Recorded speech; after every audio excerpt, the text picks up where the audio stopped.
I've been pointed out by people. My name is Mud. I've been dreaming all the dreams and dancing in the evening, singing in the shower, but nothing seems to take your place. I'm almost in love with you. I nearly miss you. I've hardly seen you. When I do, I get a feeling that something should be there. Hello, welcome to episode 96 of Floating Through Film.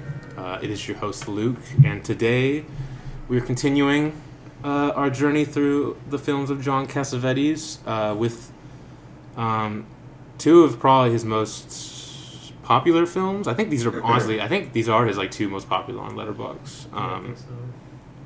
With A Woman Under the Influence and The Killing of a Chinese Bookie.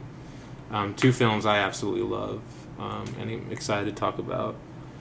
Before we get into it, I'm going to introduce my co-host Blake. What's up? And Danny. Hello.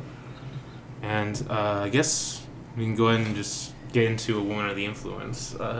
Get this ball rolling, which... Man, this movie is it's something. It's not an easy watch, I would say. It's a film I literally had to rewatching it. I literally had to take I had to pause it for a second and breathe like an hour and a half into the movie because I was like, damn, I literally this movie does something to, it's like such a visceral reaction out of me, which I'll talk about throughout. But I don't think either of you have seen this film, right? Before, so I'm interested to see what y'all think about it. So yeah, Blake, what are your thoughts? I also had a visceral reaction. It was uncomfortable. That's what it was. Really, the movie just made me really uncomfortable to watch. It was very uncomfortable to watch this movie. Okay. Yeah. But I mean, that's what I feel like. That's what he's going for, obviously. Definitely. But so it's definitely working. And I think this is going to be another one that I'm going to like more on a rewatch, though. Because I didn't know what I was getting myself into. Yeah. Because, he's obviously had depressing moments in his movies, and all of them, honestly, that I think that we've done.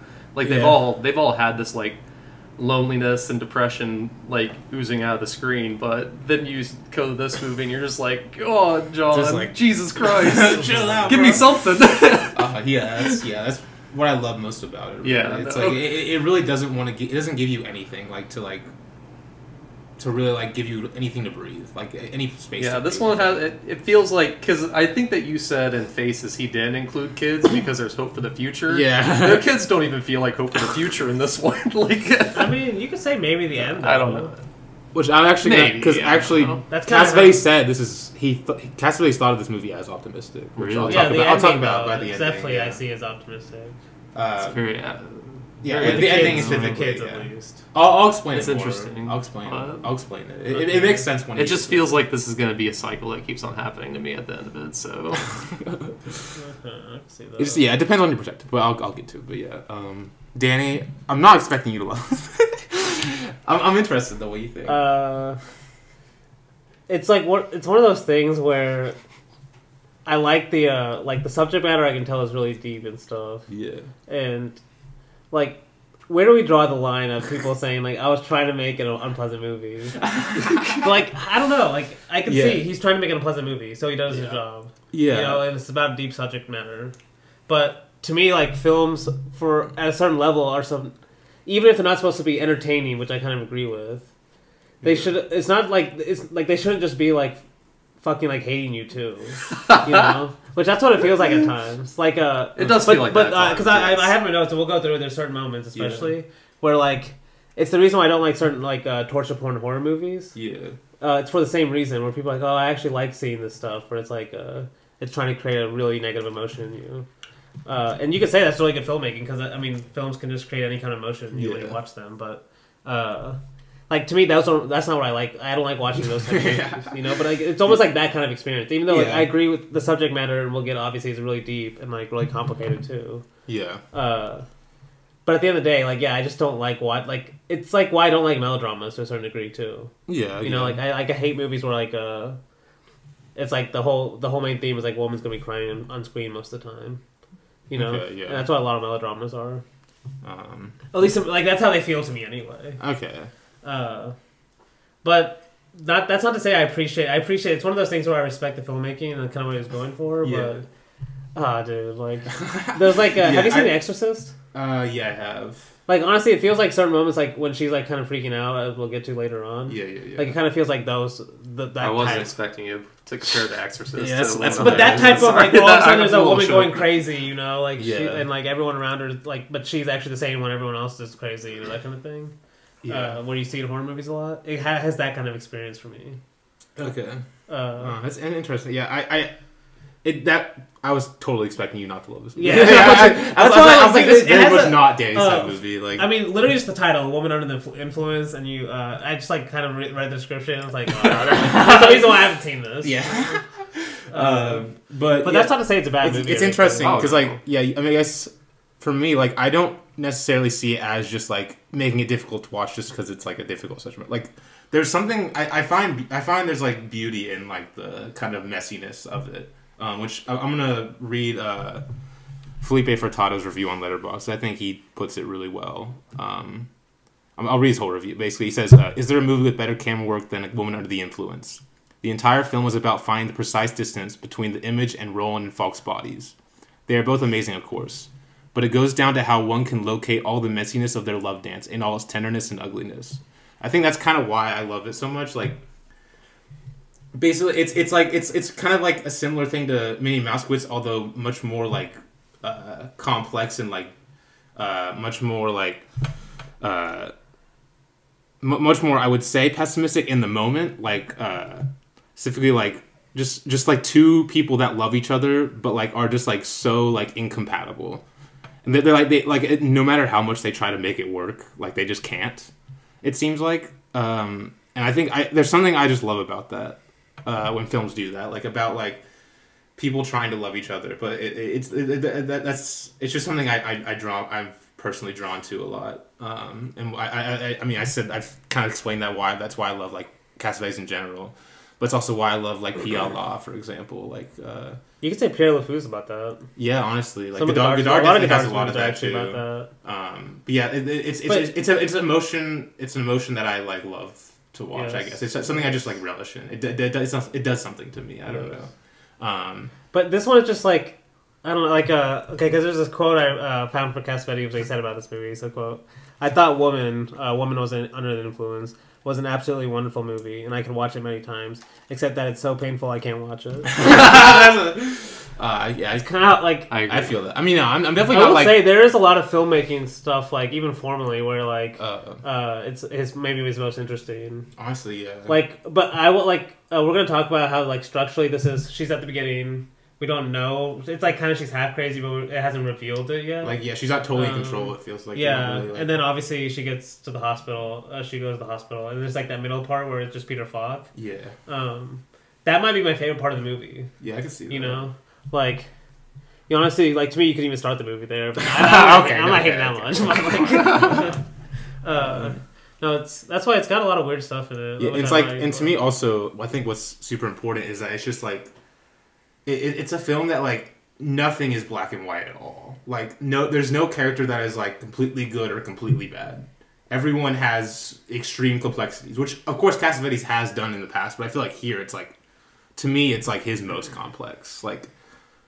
Nick does like some terrible things, but he also like he has some parts of him that like are good mannered and like well intentioned, and it kind of goes around for everyone. I feel like, and I think that adds to like the kind of just like the swirl of like of pain in this movie. It's just like no one is like I'll explain more as we go along, but I guess we can actually one more thing.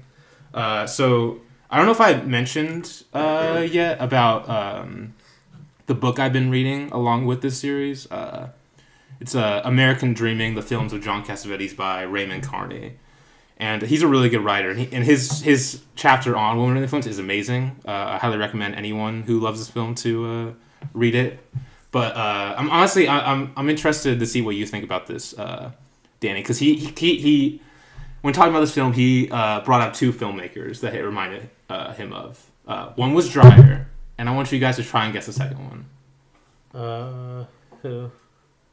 Any guesses? Is it before Cassavetes? We all love him. We all love him. Before Cassavetes? Before Cassavetes. We all love him. Have Yeah. we done him on the series? Yeah. To Chaplin? Tati. No. I don't know. No. Fellini? No. We done him on the series. Who's your other one? Damn, I was just looking through all I our don't series. know. What? Altman? No. No. Bresson? No. Bertov? No. What? We're just literally naming all our Yeah, we're naming all of them. You haven't named a big one. French New Wave? No. French New Dan, Wave, you just the picked entire him. thing. Dan, you picked him. Chaplin, Bertov. No. Ozu? Yes. No. Okay. No. I'm gonna read. That's why subject matter I can kind of see it. Yeah, But okay. Go, read it. I'm gonna read them because it's an interesting point I didn't even think about, and it's one I actually just read today, so I haven't given much time to think about it. But it's a really interesting point he brings up. It's a bit long, but it's worth it. In a search for cinematic antecedents, one is forced to imagine a hybrid cinema compounded of the very different filmic worlds of Carl Dreyer and Yasujiro Ozu. Mabel is a character with the imaginative yearning of Gertrude, the interpersonal sensitivity and flexibility of Inger, and the performative capacities and playful inventiveness of Anne, the heroines of Dreyer's Gertrude, Ordet, and Day of Wrath, respectively. But rather than giving the relative free imaginative reign Dreyer gives his extraordinary woman, she's immersed in a world with the social density and complexity of the extended families that populate an Ozu film. Notwithstanding his Dreyer-like heroine, one of the influences of the film of all Cassavetes' work that reminds the viewer of the social and familial confinements of an Ozu film. It's Shomain Geki, in parentheses, literally family drama film structure, with its repeated ceremonies of greeting, gathering, talking, and parting, its floor-level camera placements, the horizontally composed framing, the house Cassavetes chose to film in, with its horizontal timber work and sliding floor partitions between rooms, and even the course of whole scenes, such as the last 5 minutes of the film, which seems a carbon copy of the last 5 minutes of Ozu's The Flavor of Green Tea Over Rice. All advertise the winner of the influence as both implicity and explicitly indebted to Ozu. So I'm also curious what you think about that. The family drama aspect. Like, kind of like the series of gatherings, the like confinement, Yes, I guess, yes. is like, of like... Oh, you go first. What do you think? What do you guys think about No, that? honestly, yeah, that's kind of again. I still have to think because I've seen Gertrude too, like Dreyer, and in the Dreyer film, like it's obvious Cassavetes took a lot from Gertrude. Like he kind of riffed on it in a way, like a bunch of times in this film especially. But honestly, yeah, like it does make sense, like especially with like all like the because film is like a like repeated. It's a film of repeated gatherings of people. Yeah. Which it's and so I kind of get that part of it, and like focusing on a woman and basically just kind of like being trapped in that. I feel like that idea stood out to me when I read it. But yeah, I still need to think a lot more about it. Is there anything comes to No, I mind? mean I see what he's going for in the comment. I definitely see what he's going for. It feels like after you said it, I didn't associate that whenever I was watching it. It was because literally he our does last it so pick. different. Like, Ozu Yeah, literally the last one you think of. Yeah, well, because like he doesn't do it the way Ozu would do it, obviously. Yes, Yeah. yeah, That's that's the what I was thing. gonna say. But I was gonna Yeah. see if you guys want to go first. But But I mean, like I can see what he's going for. Like it definitely does have like this is the American version of like it's. Actually, it might just be the American version of an Ozu movie, I guess. Like, way more angry. I don't know. I feel like an American Ozu would be way more angry. Just Americans see, are there's angrier in a general. couple things that come to my mind first, and they're kind of connected. Okay. The first thing is, and this is not right or wrong, but you can tell Cassavetes is like close to these people, like literally to the people he's filming. You know, Okay. there's like that's why I think there's like this tension of he like Peter Falk kills someone, or he doesn't technically does it kill him. No, like, it's just like breaks all his bones or whatever. Well, it just falls, doesn't he? I think he. I think it's technically- implied that I he think, pushed I him. think it. Or does That's that, what I thought. I don't think I didn't think. I never thought he pushed him. I thought the guy just got scared that Yeah, he was I- going to hurt him, so he fell. Or I just thought. Yeah, I thought he just like fell. See, that's honestly. it. Never shows the cut. Yeah, it just shows yeah, the cutaway, and he's yeah. like running away. So that's why I was like, I thought he pushed him. But I guess we'll get to it. But this you said you even mentioned this like kind of like they're not all good, not all bad people. Yeah. But like in most films, if we saw these kind of people from a detached perspective, we would think they're bad people. Yeah. You know. But it's because like the way Cassavetes has this camera, and like you can tell like he shares certain little moments to make them make you be like these aren't just bad people, they're just like normal people kind of thing. Yeah. You know, that's the difference with the Ozu is like he's way more detached from his characters. You know, like something terrible will happen, and like the same jukebox music will be playing in the next scene and stuff like that. I talked about this a lot, but like he dramatizes everything. Right. Yeah. And like it's almost like Cassavetes is like that's why I was saying the horror elements and stuff. Like he's like. I don't even know if he's trying to do this, but it just feels like he's leaning into it. Like maybe it is like it's the actor in him. You know? It's the actor in him. Maybe like he is inspired by classic Hollywood too, like the melodrama aspects of it. I'm still not sure what to think about it, but it's just an interesting point to bring up. Especially. No, but like I think he mentioned Ozu in this. That was the other point I was going to mention. I'm glad you said that. Because I mentioned this also, I remember in the Ozu series, this is also true with personas, you only learn anything about the characters through their behaviors. Yeah. Right? There's no, like, there's no narration that's going to come and be, like, introduce the character, or be, like, a flashback where you only get a memory from a single perspective or something like that. It's like, you only learn about these characters through their actions of the daily life. Yeah. And that's something very Ozu, too. And then I guess like the family drama stuff. That's also why I think you have to have the very beginning or with her and going crazy as we see that, because that makes her absence a lot more. It makes you feel it a lot more later. But see, that's the other thing. Ozu would never show those moments. He would like show them before or after. He would never show her actually freaking out. You'd just be like, she was in the hospital all of a sudden, you know? Like, he would just show them right after, maybe. I see that. I remember that's also a Bresson thing too. Is like just show the true power of a film is in the ellipses between scenes, you know, or the gaps, like.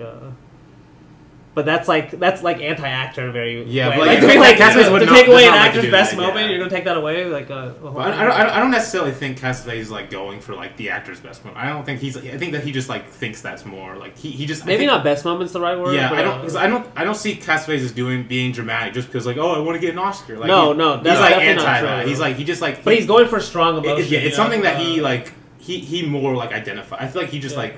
He just finds that more true to life than. I think it's just like a difference. He wants like real philosophies. Yeah, but they all do. All these directors, or just like do, right? What director doesn't want real emotion from someone? But just like some care more about it than others. I feel like. but no, they care about how they do it. Yeah. It's how like Bresson would rather be like. And I've told you guys this quote. Like Kiarostami's whole, he has that quote where he's like, "If I could, I'd make a film about nothing." Yeah. But the whole idea is like. If you could just make a blank screen and still elicit emotion out of someone, that would be the purest film you could make. Right? Yeah. But then, like, Bresson's like, okay, you have to add a few images. Like, what's the fewest amount of images I can add to still elicit emotion, you know? Yeah. But that's not technical. That's like, there's other ways to elicit emotion, too. You can maximize. Like, you can, like, put as much as possible on the screen. And, That's like, that. But that's, like, one of the reasons, like, I love, like, both Bresson and Cassavetes. It's, like, it's just so interesting how, like, they can take two different. Because technically, Cassavetes does not put very many scenes in his movies either. No. So It's like he's very minimal with his scenes, but he does a lot in those scenes. Exactly. So. Well, that's why I think you mentioned Psy last week. It is kind of like Psy, where like these scenes are long. You know, like you're gonna like you have to be absorbed. You're gonna feel it. Yeah, definitely. But yeah, I guess we could just go ahead and get into the movie. Basically, the movie starts with basically. Peter Falk working at his site, and basically there's an unexpected like water leakage thingy that happened. I don't know what's exactly like the term for it is, but he was supposed to have like a date night with Mabel, but he can't do it. And it's like a funny cut too, where he gets the call about it. He's like Brownsburg. He's like, oh, we're not gonna work tonight. Cut to like Mabel like waiting for him, and like he like never comes basically. But I think it's. The fact that he like never calls her too, which kind of introduces like one of the main like ideas I think in this film is like kind of Nick like understanding that like people Mabel wants to be like doesn't want people he I guess like he doesn't understand that Mabel doesn't want to be around as much people like or just isn't well at functioning around people at least, but like he just like and he like it seems like he kind of understands that, but he still like wants to like he like still brings people into their house. Yeah. And I think it's like it's this kind of like conflict of kind of like the male ego, I guess. Like of course like the male ego like wants to show off his wife, but like he just like he doesn't understand. He's like it's one of the most like interesting things like especially with the scene with the construction workers like coming into the house, which well I guess I'm skipping stuff jumping into that, but like it's like this conflict of like the American like experience. I think like it's not something you can like fully attribute to like just like oh Nick's just like this ego guy. It's like it's something that like society has like kind of brought upon everyone. I feel like with that. But anyway, no, that's interesting. Yeah. No, yeah, I guess when we get to the construction scene, we can talk about Yeah. that. Because obviously it makes you think about the other dinners party scene, especially in Husbands. Yeah. And, and just the surprise party. Like, yeah. After that whole, like... yeah. Like, why does he feel so desperate to have this, like, all these friends here? Yeah, it's something that he just, like... It seems like he understands it, like... Because, like, he witnesses it, but he just, like... There's something about it that just won't click for him. It seems like... Because I think the ending does really kind of, like... reframes the movie, but like when he's like giving that speech at the end about it's just like a moment sticks in my mind. He was like, okay, everyone's happy now. From now on, everything's gonna be better and better. Exactly, but you feel like he's trying to force it. Exactly, he's trying to put a movie. He thinks if he just can like put a Band-Aid on it, she'll just go back or if to you like just pretend everything's all normal, that things will be fine. Which and there's literally I'm jumping to the ending now, but but like when her hand's cut and he runs it over the sink, Lily puts a bandage on it. And I feel like that's more like, it's like he's trying to put a band-aid on everything. And he just thinks like it's going to go back to normal every time, but it just won't. And that's like a kind of a very stubborn way to think about it. But anyway, basically, Roland's like, doesn't know where he's at. She's waiting for him. It's kind of when we're introduced to Mabel. Like she's like sending off the kids, and like you can tell like her movements are like, which I mean, yeah, Gina Roland's performance is great. Like, I think one of my least favorite things about like the discussion around this movie is like people are like, Gina Roland's performance is so good, and then just like don't engage on the movie at any other level. Like I hate that. That's so much. literally every Oscar movie, exactly. Oscar like, season, or so but like, of course you can't you can't. I'm not saying like you can't talk about how good a performance is, but it's like that should not be the end all be all in my opinion. But yeah, she's amazing, obviously. Yes. Just like not even just through like her dialogue or like, but just like her or like the way she moves around is like it's her tics. Like honestly, they feel so natural that this is like naturally how she acts in real life. Like whenever she's nervous or something. Like, it's very honestly, I was thinking this time. I was like, damn, she like has like Julieta Messina in her. Like the way she's like. Wait, what? Okay, Julieta Messina has some, has like the very like kind of like. She's doing it a lot though. She's I will say it bothers me a little bit watching the whole movie. Like it doesn't feel. It's on actress. She's supposed to be, I know I'm in the minority for sure, but it doesn't feel as natural to be a little going a little crazy. Yeah, she's definitely on something too, right? It's kind of implied she's taking some pills. I mean, I thought that. Kind of. It's the thing is just no one really knows. I didn't know if that was really. a joke or not, but I didn't know. No, but there's that scene at the end where she like. Pills, well, there's that scene at the end where she rushes to go take the pills. So like, or she's going to cut her wrist actually, because that's how she cuts her. No, but he grabs some pills too. Or I think she might. I don't honestly. He goes and hides them in the cup where he goes back to her. Honestly, I thought she was cutting her. Cause how'd she cut herself then? She might have cut herself too. I don't know. Yeah, I think she was trying to overdose, but I'm almost positive because there's like she runs out of the bathroom and then like he's holding him in his hand. I remember the shot too when he goes back out. He like drops him in like this cup that is basically hide him. Yeah, I don't know. Honestly, that's interesting because like. I think even the book I read said that she was trying to cut her wrist. Too. Well, I think that she grabbed a knife. No, she does definitely have a knife or something. Yeah, so I don't know. I guess it's just like, I don't know. She might have just like wanted like it was either option was there or whatever. But anyway. Either way, she's definitely it doesn't really matter or whatever. I'm just saying like. I don't know. Or she's having a nervous breakdown. Yeah, nervous breakdown. Yes. She's very like. I think even her son says like you're always nervous or something. Yeah. She definitely has very much manic energy, but like just the way she like physically acts and like the kind of like almost like. Her face is doing some stuff in this movie that I like. Yeah, so. Like and like that's what I was talking about with the nervous. The way she can make it both, all the, like, and also just and just like all the way she like makes that both funny and heartbreaking in scene is very like Messina-esque to me. Like. But anyway, basically... maybe one difference is Messina's like way more comedic. Well, she definitely gets... I mean, she definitely leans more into the comedic, but like still, like Rollins definitely has some comedic moments in this film, I think.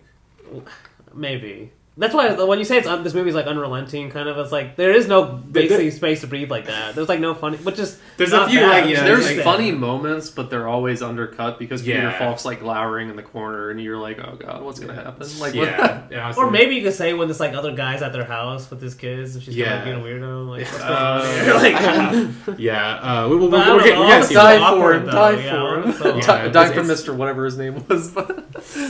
But this is maybe an interesting comparison. Just I didn't think about that. Yeah, that's I don't know. It's something I just thought of this watch, but basically, she's like waiting on him, and basically, I think he might have calls like after a while, finally calls, and then basically that's when she decides to go out to the bar, and like this is a very like awkward scene because like.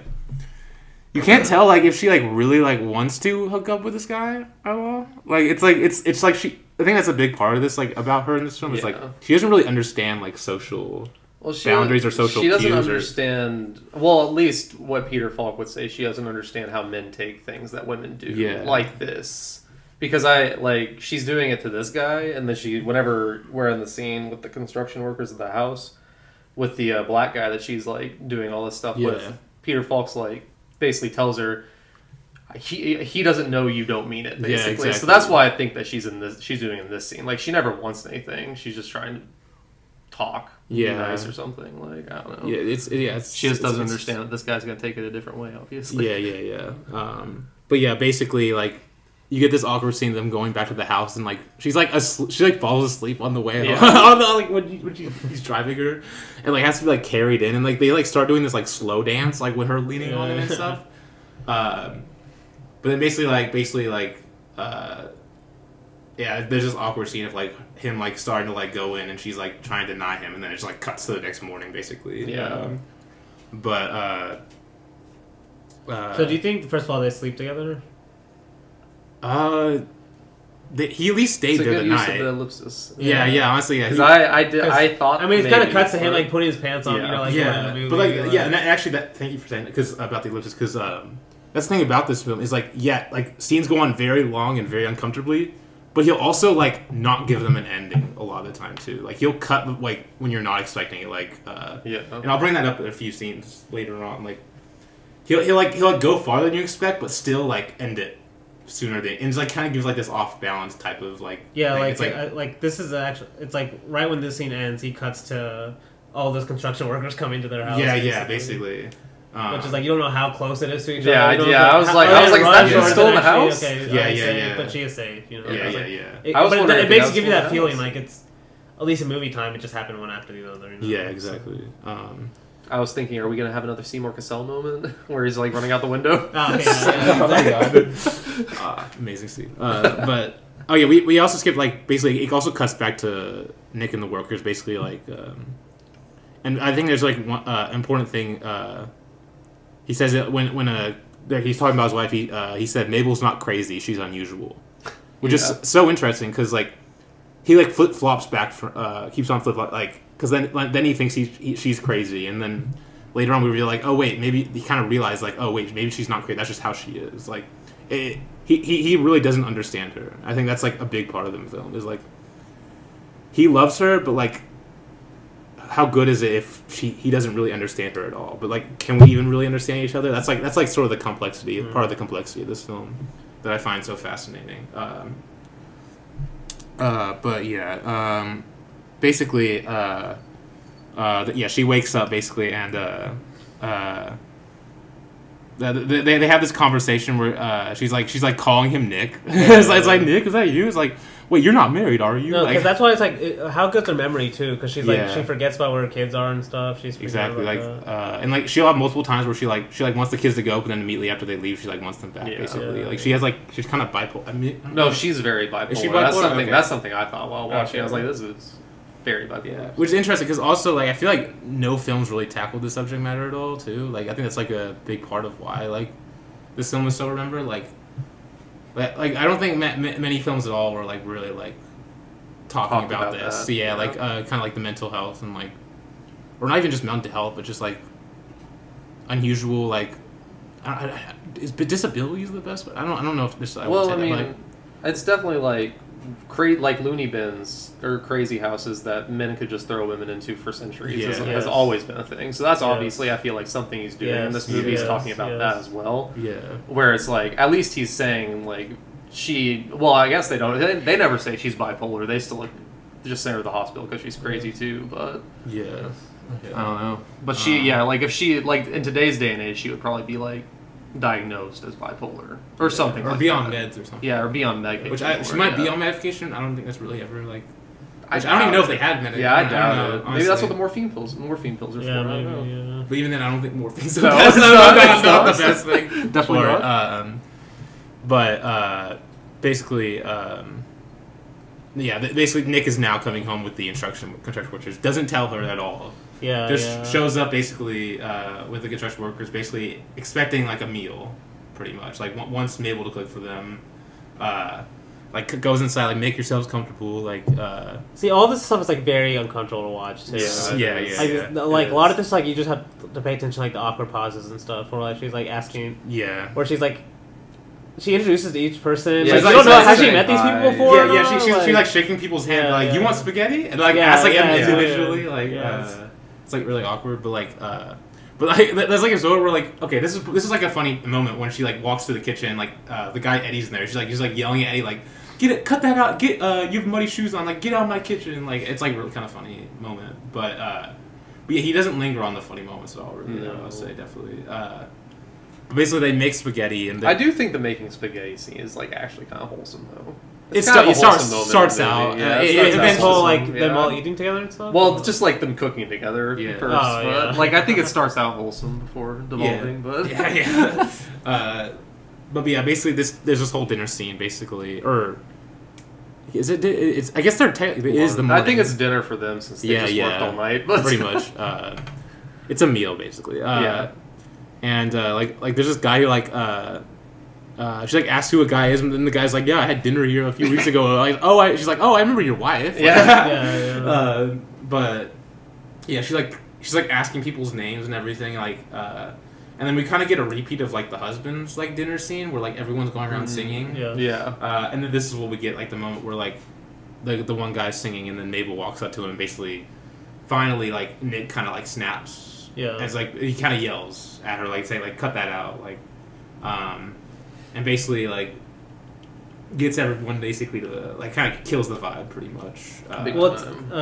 First of all, do you think she's actually hitting on him or anything, or is she just trying to be funny? I don't know. What's going on? I don't think so. I think she just, like... I mean, I know a lot of girls like this. That are just they just want to dance, you know, like it's a party or whatever. She's just trying to be a good hostess, in my opinion, on this scene. But I guess the way she doesn't understand like the social boundaries. That's just kind of how I see it for sure. Because that's what Peter Falk says too. Is like I know you don't mean anything, you know you don't mean anything, but he doesn't know you don't mean anything. Yeah. So. But then I will say, like right after this, it's like awkward silence, and his mom calls. Yes. Which is I mean. It kind of mentions the whole personal aspect. The fact that it's Cassavetes' mom again in this. I mean, it kind of puts like, at least makes you think about why would he cast his own mom being the one yelling at Gina Rollins, you know? Yeah, like, there's I'm not saying all this is like about their own life, but obviously there's definitely some aspects to it. Which is, but yeah, I mean, Cassavetes kind of just like brought. I mean, because there's like this moment where like there's all this stuff that's been unsaid. You know, we're seeing. Actually, a lot of the stuff is like unsaid stuff we're seeing. You know, we're kind of be like we're seeing the aftermath of like obviously a marriage that's already kind of falling apart, kind of thing. Yeah. You know, and so like when she comes up later in the movie, when she just starts yelling at her, like when she's going crazy, like basically saying like kind of revealing the like all the stuff we've been missing. Yeah, pretty much. Like the fact that that's Cassavetes' mom, I feel like is like. You don't just cast your own mom and be like, okay, I want you to actually be in this movie too, because it's already his wife. I want you to yell at your daughter-in-law. Yeah, exactly. Although it is important to know that like this movie was literally made from nothing, and like Cassavetes just like for all his movies basically casted like basically friends of his, friends and family of his. So that, but still, I see what you're saying, like because I guess it is like very important. Like Cassavetes like made sure people brought them like. Kind of brought aspects of their life into a film. Yes. So it is very collaborative in that way. So it could be from another person. It's something to think about for sure. But yeah, pretty much. Nick gets on the phone with his mom, who is like basically has a pain in her abdomen, and Nick is like telling Mabel about it, and she's like blows it off, like doesn't really even care. Well, this is whenever. I think it's like he's trying to sleep because he just worked like basically 24 hours or something. Yeah, that's the next scene basically. Because Well, I thought that the phone call woke them up or something. No. Oh, you're skipping That it. basically gets them skipping to it. leave Okay, all the gotcha. construction work. Yeah, the construction Oh, and they basically gotcha. they both and then Nick goes and sits back down. They kind of have like this like playful like argument in a way. Gotcha. Oh yeah, the kids come in with them. Okay. Yeah. That's the when next the morning. other That's mom next comes morning. in. That's when her mom. Yeah, her comes mom. with the Yeah. kids. Yeah. Yeah. But yeah, this is when she like basically like he like tells her about like, you know, it's not me, it's not you. It's just like I don't know what he was gonna think basically. And she also has an important line here, like, tell me what you want me to be. Like, she doesn't really understand what he wants out of her, and I don't even think he really even knows. But basically, yeah, they basically intimately hug, basically, by the end of the scene. They said they go to bed, basically. But then, yeah, the kids arrive accidentally because they need to get their books, apparently. Which the kids are like, an interesting part of this film, because, like, They are. yeah, they're cute, I will say. But also heartbreaking. They're like in some heartbreaking ass scenes, like. But pretty much like Mabel's really mad at the kids, and like Nick is like super cool with it. He's like getting them to like he's like orchestrating like a whistle like orchestra thing. It's like hilarious. I like it. I like it whenever he was like, "Now, no good whistling." Yeah. No pretty whistling now. But like he gets like a Mabel's mom to come on the bed with them. It's like but basically then like even Nick's like work calls like, oh yeah, we need you to come in today. He's like tell mom I'm Superman, like. So, do you think the kids are gone because he's scared to leave the kids with her alone? Well, no, it's for their date. It's just for the date, so they can have a date night alone. Okay. So they can have it alone, basically. Okay. But then like Nick stood her up. So that's No, I remember them saying that, but like I thought like when I realized that, I was like, maybe that was why too, because like it's never sure like how much he trusts her. Yeah, you know, honestly, like how crazy she already is. So I was like, oh, maybe that was why like he's gonna be gone all night or something. So. Yeah. No, but I do remember like he had to stay late. So, Yeah. But like basically, this is when like they leave, but then like immediately like she's like trying to get them out, but then basically as soon as they leave, she's like, oh wait, like I missed them so much, like I already missed them, like I hardly can't wait for them to come home, basically. Which then it cuts to like her on the sidewalk, basically like anxiously, like super anxiously awaiting the bus coming, and like this scene's important because like it also like kind of further showcases like how she like doesn't really understand like social cues, because she's like asking people for the time, but like she's like when people are like she's like coming on aggressive to them, and like when they like don't do it, she's like gets further aggressive. She's like, I see you have a watch there, like you're like, but I don't see that as her being like specifically like ill intentioned. She just like that's just kind of how she like she's very nervous. Yeah, she's very nervous. She like doesn't really understand how she's at the same across. time, how hard is it to just say the time? Honestly, it's if you're gonna get called on the street, at least that's something that you can help someone out with, you know? Yeah, it's not that hard. But basically, and like as the bus comes, she's like cheering it on and stuff, and like getting everyone come on, like she's like really active in that. But yeah, basically this is when Mr. Jensen comes. Mr. Jensen. And I guess their neighbor, I presume. Oh, okay. And this scene is very awkward. It's pretty much they're having some like party or something, and Mabel's like there, and she's supposed to like supervise the kids, but she like Mr. Jensen comes. She's like, oh, Mr. Jensen, come in, and like he doesn't really want to. Basically, like takes them to the backyard and she's like getting everyone to dance and everything. But basically, this kind of just like devolved because like her actions convinces Mr. Jensen like, oh, I don't want my kids to be here at all. And pretty much just devolves into basically that's a big misunderstanding. Yes, yeah, that's a good way to say it. Like, well, first of all, I'm pretty sure. Why does he freak out so much? That's what I'm kind of. Nick, you saying? The Jensen. Oh well, because I think he's just like afraid of like keeping them with her, because like he's like scared off by her like kind of like irrational actions. I think he was about to leave or something. He's scared by her eccentricity. Yeah.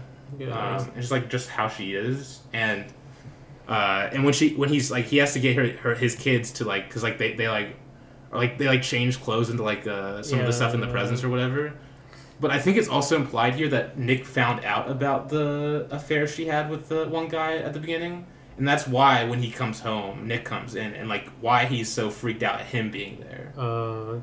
Like, then there's this whole thing where there's this misunderstanding of like, oh wait, why is this kid running around with no clothes on? Yeah. And then like she says like, oh, it's like Mama, baby, like God made me this. take my clothes off. Yeah, and then that. For so it's just like, don't say it like that. And so basically, it just comes this whole like just like giant misunderstanding where like people are freaking out. Like Nick like slaps Mabel, and then like gets in a fight with Mr. Jensen.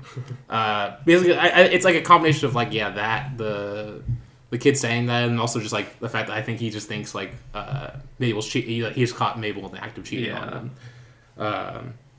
But pretty much this kicks off probably one of the most memorable scenes of this film. The next scene, basically when Mabel has like that kind of like mental breakdown, which I know this is Danny's favorite scene in the film. You know, so Danny, what do you like about the acting? No, but why do you like this scene though? It's one of those things that just gets a visceral reaction out of me. Really, like it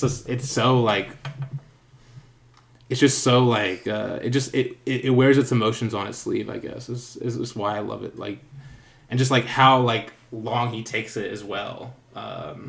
It's just it's like sweaty and like intense. It's just it's a film. It's just something. It just gets a visceral reaction on me. That's kind of the best way to explain it for me. But like also you can understand where like everyone is kind of coming from. Like you can't like dissuade Nick's perspective here. Like if you were him, you would also probably be thinking something similar. Maybe not like sending to a hospital, but at least how like freaked out he is at this moment, or just like mad he is. But also how concerned he is at the moment. Like you can understand that kind of perspective of his. But you can also like understand Mabel's perspective, which I think is part of what makes this film so like, I guess like complex. Is like, yeah, as I said, like you kind of just like everyone kind of has like, there isn't an easy out here. There isn't like an easy like answer at all to this situation. Like, what do you think Mabel's perspective? Because at least like, I would say it seems like the movie is saying she is kind of crazy, you know. But maybe not. Like, have you seen Rosling's Europa 51? Yes, I have. Yeah. Like, I don't know if you remember the end of that movie, because it's kind of like she goes crazy at the end too, and gets put in the insane asylum. But like that movie's all about like, because Blake had said like for a long period of history, you could just say a woman was crazy and put her in an insane asylum, you know. And so there's obviously cases where people would actually be crazy, but there's also other cases where it's like, just society defines a woman as crazy, you know. Like we did that witch movie, we did Haxton too. That was kind of like But that's why like this movie is not taking one side or the other. It feels like where you could be like, it's actually not her that's crazy, even though she's the one acting crazy. It's like because Peter Fox, the way he is, she became the way crazy. Society is. Yes, exactly. The way everyone is just everyone now around that she has to have 3 kids. Because like stuff, thing is like okay, that's like a big part of the title, like a woman under the influence. Like yes. You kind of think the influence of what? Yes, exactly. But it's like honestly, it's like it's more. It's not really influence. It's influences. Like there's not just one influence there. Yes. It's very telling. Like after the doctor comes, takes her away and stuff. It's very telling that whenever she comes back, he says she was clear at the hospital. Like, because you can obviously tell her situation is the reason she's crazy, like you guys were saying. Like, once she's removed, like, take her out of the situation, and she becomes fine again, basically. Like, all this nervousness goes away. The nervousness of life, basically, just goes away. See, I don't know if it just goes away, because she does say, because she does say, like, she has shock therapy at the hospital. Is that what they said? Damn, I must have missed that. I must have missed that. No, she says that, because, like, that's why it's like, she comes back almost like, this is like a Clockwork Orange kind of situation, you know, where he comes back and you're like, okay, he's like, not the same person. Yeah. Obviously, it's different because you want her to, she's like more, that's why I'm saying she's more of a good guy in this movie still, even though, like, we see her be crazy. Clockwork Orange is like, okay, we just saw an evil guy become super desensitized. Is actually a good thing. But it's like almost her, when she comes back, it's that same kind of thing where it's like, she's not nervous anymore, but like she seems kind of just like depressed. Yeah. When she's coming back the second time, you know, not as like happy and just like kind of like little, she's like more like free. Yeah, I read that she was coming back. See, I don't know, because she still seems like, she just seemed more depressed to me, like it's like people were like really just. She doesn't want to be around anyone. Yeah, that's what people were trying to like force like who she is out of her, and it's just like that's what it does to someone. Yeah, but then exactly. That's how I thought. Kind of at the end of the scene, it kind of like comes back out. Or I guess maybe I don't. Because she keeps saying like, "I want them all to leave. I want them all to leave." Yeah.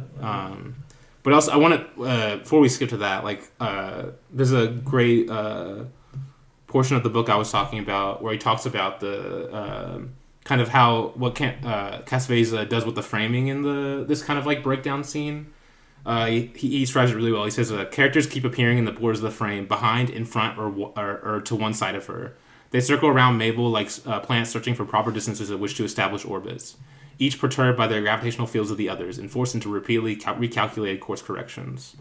Like just like, and this kind of also comes back in like the surprise party scene. Like she really is just like, even in the framing, she's like can't really be left alone. Like yes. Honestly, what you reading that reminds me of. We're gonna talk about the movie next. Is Killing of a Chinese Bookie. Yeah. When like all the gangsters surround him every time. Yes. It's like, yes. It's framed I love it so so well. much. Oh, definitely. Yeah, which I think honestly, I think even in the Killing of a Chinese chapter, he does talk about like kind of how they are kind of similar. Like he treats they keep all coming. The approaches are very every similar. side of the frame, they keep coming towards him. And like in the car scene, like when yes, like all just like car scene too, yeah. Okay. We'll get to it. But yeah, basically, it kind of just ends with like basically them having to commit her. But like the thing is, what's interesting is like kind of how I was talking about earlier, where like he'll make a scene go longer than you expect, but still like end it before you like expect as well. He doesn't show the actual shot in the scene. Like it ends before he even like he like has it out, but then it just like kind of he ends gets it out abruptly. early too, though. Like yeah, that's the like thing. He had that thing out like whenever they were still downstairs. Like yeah, but basically, I forgot about that too. Like basically, like I've kind of lost my nose, right? There's like a good moment of like, I don't know if you were there exactly, where like they all go upstairs with the doctor and he's like, stay down. Yeah. And then like Peter Falk's just like listening to everything that's happening. Yes. He's like, and he like can't help himself and he goes up there I think too. Peter Falk does a great job in the scene also, obviously, because like he's just doing this thing of like I feel like the guilt's getting to him obviously in this scene. Yeah. Like he knows what he's doing is maybe for the best but also wrong. Yeah. Because he also knows I feel like he knows he's to blame for a lot of I also think that's why his mother's there too. Yeah. Because we did I talked about the scene earlier, but she's also here like basically causing the drama a lot of it. She's the one she's the backbone of him basically. Like yes, exactly. She's trying to but she's also giving him the confidence I don't think he would do this without her there. Well, he'd go back on it because he was about to already. Exactly. But the guilt, I mean, is there for a reason. Yeah, he is doing something wrong. So. But do you think so? Because the whole movie, I think it's kind of being saying like at least the way she's acting is she is kind of crazy at this point. I'm not saying it's her fault or anything. Like, but I think Peter Falk. I think Peter Falk knows it's partially his fault too. Yes, and that's why the guilt that's is the there. Guilt. Yeah. And then we kind of see like kind of like the guilt in him in the scenes without her too, which we'll talk about. Yes. I think you see some of that. But yeah, basically, I guess we can get to like. It's the second section of the movie. Yeah, the second section, which you said is your favorite part. Yes. Right? Okay. Yes. Kind of just like Peter Falk's like nervousness, like trying to like force like a vacation almost. Yeah. That's why I thought he killed the person. That's why I thought he pushed him because I was wondering why he wouldn't have this kind of rushed vacation. Would be like because he thinks he might be going to prison soon or something. So he's like trying to like. Have a last moment with his kids, but when he comes back, he's like fine. Well, I that's interesting. I kind of just read it as like, because I thought he just like fell like on accident. Like there was no one really like. But why? Because remember the whole point, like the whole time he's like there working, and they're all like teasing him about his wife or something, or not really. Like they're just talking about his wife, and you can see him get mad. Yeah, and then it kind of just does this, like weird cuts, and then all of a sudden it shows him running away. Yeah, like I thought it was he came at him basically, and the other guy just fell. Yeah. Like, I don't think he pushed him. But how does someone come at you, and then they're the ones falling, too? Well, dude, if you're... you pushing back. Yeah. Like, I mean, they all know who he is. Like, they know he's a violent person. But it would make sense for him to push back, especially when he's, like, being teased about his wife. That's why it's like... Yeah. No, I'm just saying, I think the guy fell off because he was scared of him, so... Okay. Yeah. Like, he saw him coming at him and took a step back. Yeah, I guess, Okay. That's what I said. Okay, but that's still kind of his fault, then. No, yeah. That's not like pushing someone, but it basically is. No, the other guy still fell off. But with his mind, you know. Okay. But no, I kind of like, honestly, that makes sense, but how I kind of like assumed it was is like basically he saw like basically like any moment at his job he could like die, and basically like he kind of like, and he said like himself like I feel like I don't know you guys, and so I feel like he just like he needed to do that. He felt like he needed to do that. But this whole kind of like montage, it's actually kind of fun. Like this one, it's kind of he's like picking up the pace a little bit. Yeah. But no, this whole montage of where he's like getting the kids to he like, gets him out of school and then gets him in like the back of the truck, which honestly that truck is like so like honestly kind of a fire truck. And when he's like, dude, one of the funniest lines when he's like telling them to all put jackets on and stuff, he's like, nobody gets pneumonia when I'm the father. Oh my god. And then like okay, like I love when he's like everyone's like getting changed and like he's like checking on them and then like the one kid like only has underwear and he's like, how's this pop? It's a funny scene, funny moment. But like basically they go to the beach basically. You missed the drinking scene. No, we're not there yet. Chill out. We're like we're like when they're coming we're like right there. Yeah, they're coming like they like go to the beach basically and like he's like he definitely is like forcing like the let's have fun guys like but like basically he's like cracking open like a 6-pack and like he's like passing it around like the kids are like, can I have a drink Dad? And he's like, yeah, sure, don't drink too much, and the kid's like chugging it. Because whenever he gives it to the other he's like here, just take a sip, not like your brother over here. I was like, oh my god. But yeah, it's, having a nice family drinking session, with his 8-year-olds. Yeah. Actually, my dad actually, I think he said when he was like 5, like his father would like give him like sips of beer, just was like, oh, well, I think in Germany it's illegal to drink whenever you're. I don't think there is a drink, bro. Really? Damn, what the hell? Or it's younger, maybe. Well, it's definitely younger. Well, honestly, okay, the drinking age definitely should be lowered though, like in general, like in the U.S. Like, well, it should be. I mean, you're allowed to drink at 18 if you're like on an army base or on a military base if you're in the military. So yeah. Exactly. Yeah. But either way, these kids are way too young. Oh. No, that's completely morally fine. No. But it's like funny. It's funny, but you have to. It's hilarious.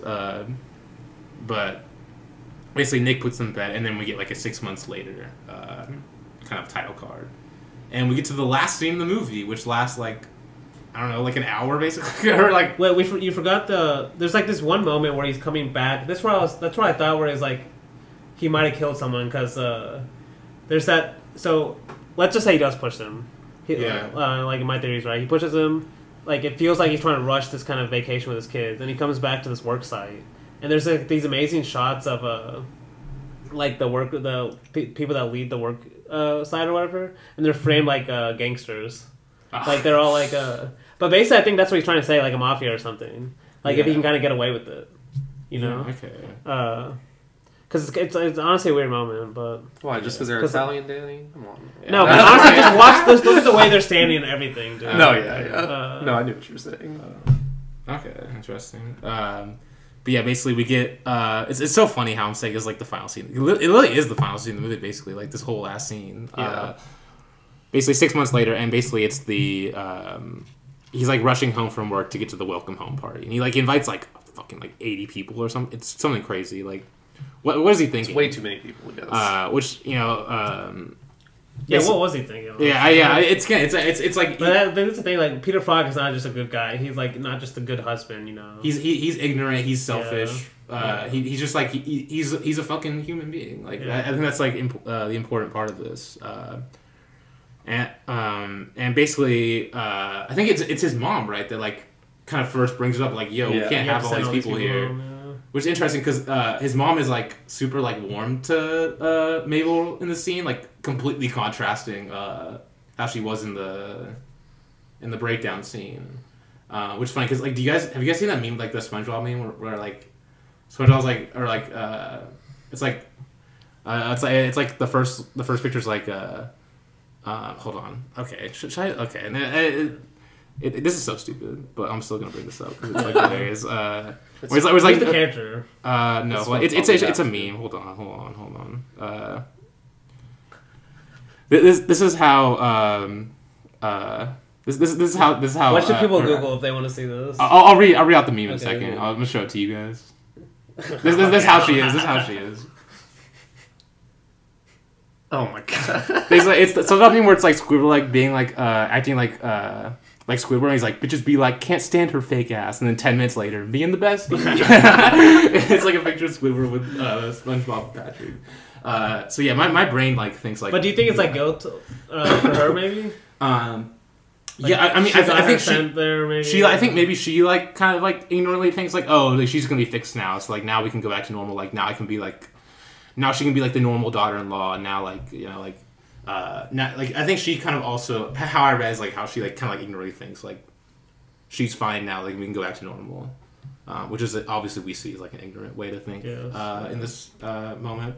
But she does notice that, like, she does like bring up to Nate, like, why the hell do we have all these people here? Like, what are we thinking? Like, and basically like they get like most of the people to go home pretty much. Well, I do think she does at the very least care about their relationship because she wants her son to be happy. So I do think that's part of it too. Is like because she knows that her son is not going to basically get a divorce from her. Yeah. Because that's just not really who he is. So she's like, I'm stuck with this girl. If she's crazy, so I might as well make it work. So we need to. We basically have to hope she's cured or something like that. Yeah. So. But then also like them sending them home creates this awkward moment where like people are leaving and then she's pulling up and everyone's like going up to the car like, oh yeah, hey, it's so funny. It's like oh damn, John, like what are you doing? What are you doing? In a good way. Everyone's in the house because he's like. He's playing a surprise party. Apparently. Yeah. It's like such. But that one guy's like trying to check on her. Like, he comes out there and he's like, "What are you doing? Get back inside!" And everyone's like on the porch, like, like kind of just seeing if she's still crazy. You know? Yeah, it's like it's so like it's like funny, but like it's still like so like awkward to watch. It's like it is uncomfortable, really. But like basically like Mabel arrives inside like not saying anything basically like basically just looking uncomfortable like which of course like if we were her like if you were her like you. Coming home like after like being in like a mental hospital for that long and then like having like all these people like around like he says they're all friends and family I think like it's like friends and family because like Mabel's dad is there which there's a moment with him coming up but but basically like the doctor's there as well which who decided that like bringing the doctor that admitted her I don't know if that was a good idea at all and like keeping him there like when not sending him he's like I did the right thing I just want to apologize Mabel like no bro like obviously like you're doing your job but like let's not like you probably shouldn't why is he there that honestly makes exactly sense. Like I don't know but I mean I'm not saying he's like a bad person at all he's just doing his job but like come on don't do that like he just shouldn't be there but pretty much she like sees the kids and like starts crying like and like there's moments like do you want me to come over to you or the kid asks him like ask her do you want me to come over to you and she's like if you want to and it's like and she just goes I'll just stay here then which is like heartbreaking honestly.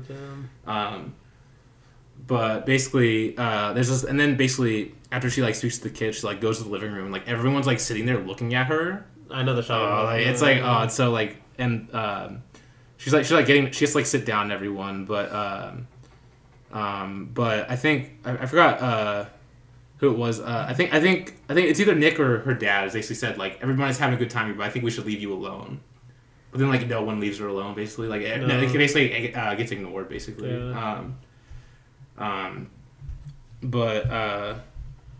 so like Mabel's kind of obviously acting like very nervous in the scene, but like.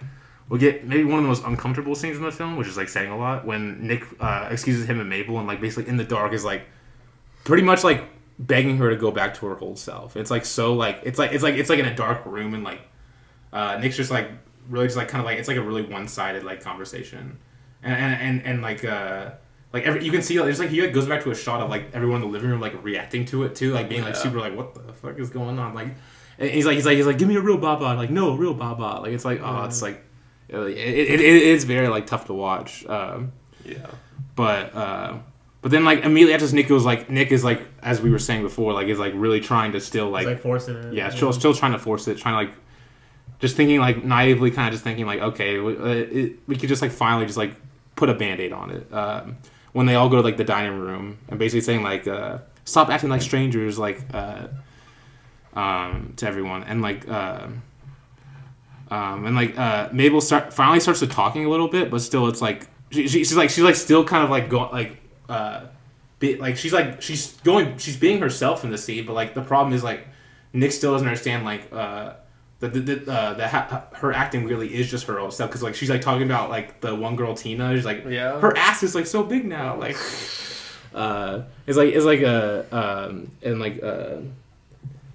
someone says like you can hurt Tina's feelings about talking about her ass, but it's like that's a compliment. Yeah, pretty much. And like and even Mabel in this scene starts saying like, oh, I wish you'd all go home, like, but like nobody listens to her still.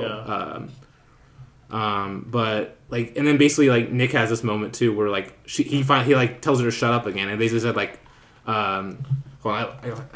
it's the quote I have on Letterboxd, which I because he's like basically trying to just like awkwardly force like this like small talk into her. When he says, hold on. Letterboxd is being slow. But he says normal talk, conversation, weather, how are you, where you been, hello, too hot, too cold. I guess honestly, like it's. He just wants that normal. Yeah, like, he's like trying to force like the small the generic small talk into her, which it's annoying for me because I hate small talk personally. Like it's like one of my least favorite things. But she like, and then basically Mabel starts talking about like doing this, like Mabel's like the only thing she can really talk about them was like basically like what she experienced in the hospital, like we were talking about. And I remember the shot, like he hangs on the daughter's eyes while she's telling that story of like what she had to do at the hospital, like, shock therapy and stuff. Damn. No, yeah. Which actually, I should also mention the way this film came about was like, John immediately like Gina's like wanting John to write a film about like this kind of subject matter about like a woman like kind of being like trapped by society or something similar to that, and like John like wrote it as like a theater play at first, but then when he showed it to Gina, John was like, I'm not gonna be able to perform this like every night. Like you think who do you think I am? Like, but then basically he's like, okay, I'll just make it into a film. Damn. And honestly, I think did he direct any plays? I think he might have. He probably did. Honestly, I mean, he definitely probably acted in plays. Honestly, yeah. But I think if we're talking like about this like as theater, like I think honestly it works better as a film because I feel like film allows it to be more like the film frame kind of like allows like to like more like make the feeling of like her being trapped more affecting or just like more like apparent. Like I feel like the film frame is essential for this film. I feel like it's kind of what I'm trying to say. I can see that.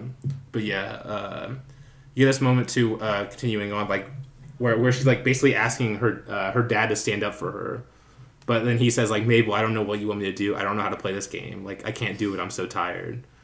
And then basically it really starts breaking down if it hadn't already. Like it's like it just keeps going. Like when you think like the scene is like enough, it's like you can't make this more uncomfortable or like more like break this down even more. He like does it even more, which is insane. Because then, well, it's interesting because the first time like where we first see her kind of go crazy with the Jensen guy at the beginning, is when she's doing that dance, and she's dancing to Swan Lake, that famous song. Or the famous like the opera or something like that. Opera. She does play opera. Anyway, she starts doing the same thing here, where she starts dancing all of a sudden on the couch. And basically, Nick just like immediately wants her off of it. Like, he's still trying to control her like tics, basically. But basically, and finally, he's like finally just like telling people to get out. And this is when everyone's like leaving. Basically, this is when she runs to the bathroom. And we have that scene of like very uncomfortable. Yeah, and everyone leaving though is so like uncomfortable too because they're all just staring like right at her. Like it's just like they're just gawking at her. It's like what you said before. Whenever everyone else is out on the porch, it's really all they came for. It's like she's like a wasn't crazy. Like basically. Yeah. No, because I did forget something. There's like a scene at the dinner before they start where she's still in the kitchen or something, and the mother even says. She says she's having her doubts because like she noticed something in her eyes or something where it's like there's still that thing like they're gonna think you're crazy no matter what. You know, and she can probably feel that. And that's like that kind of goes with Blake saying it's like almost like people are proven right as they walk out again. You know. Maybe that kind of feeling. Or that's the whole entire reason they came. Yes, exactly. But exactly. Yes. That's where I'm like that's where it's the horror element where like. I don't love necessarily. But... Shocking. I expect you to love this. But basically, so she either tries to take pills or cuts herself, whichever one. Basically, or both. Probably. Honestly, that probably make a lot of sense. But basically, Nick like stops her from doing it, like grabs her, and like all the kids are around, so it's like even more like crowded and like.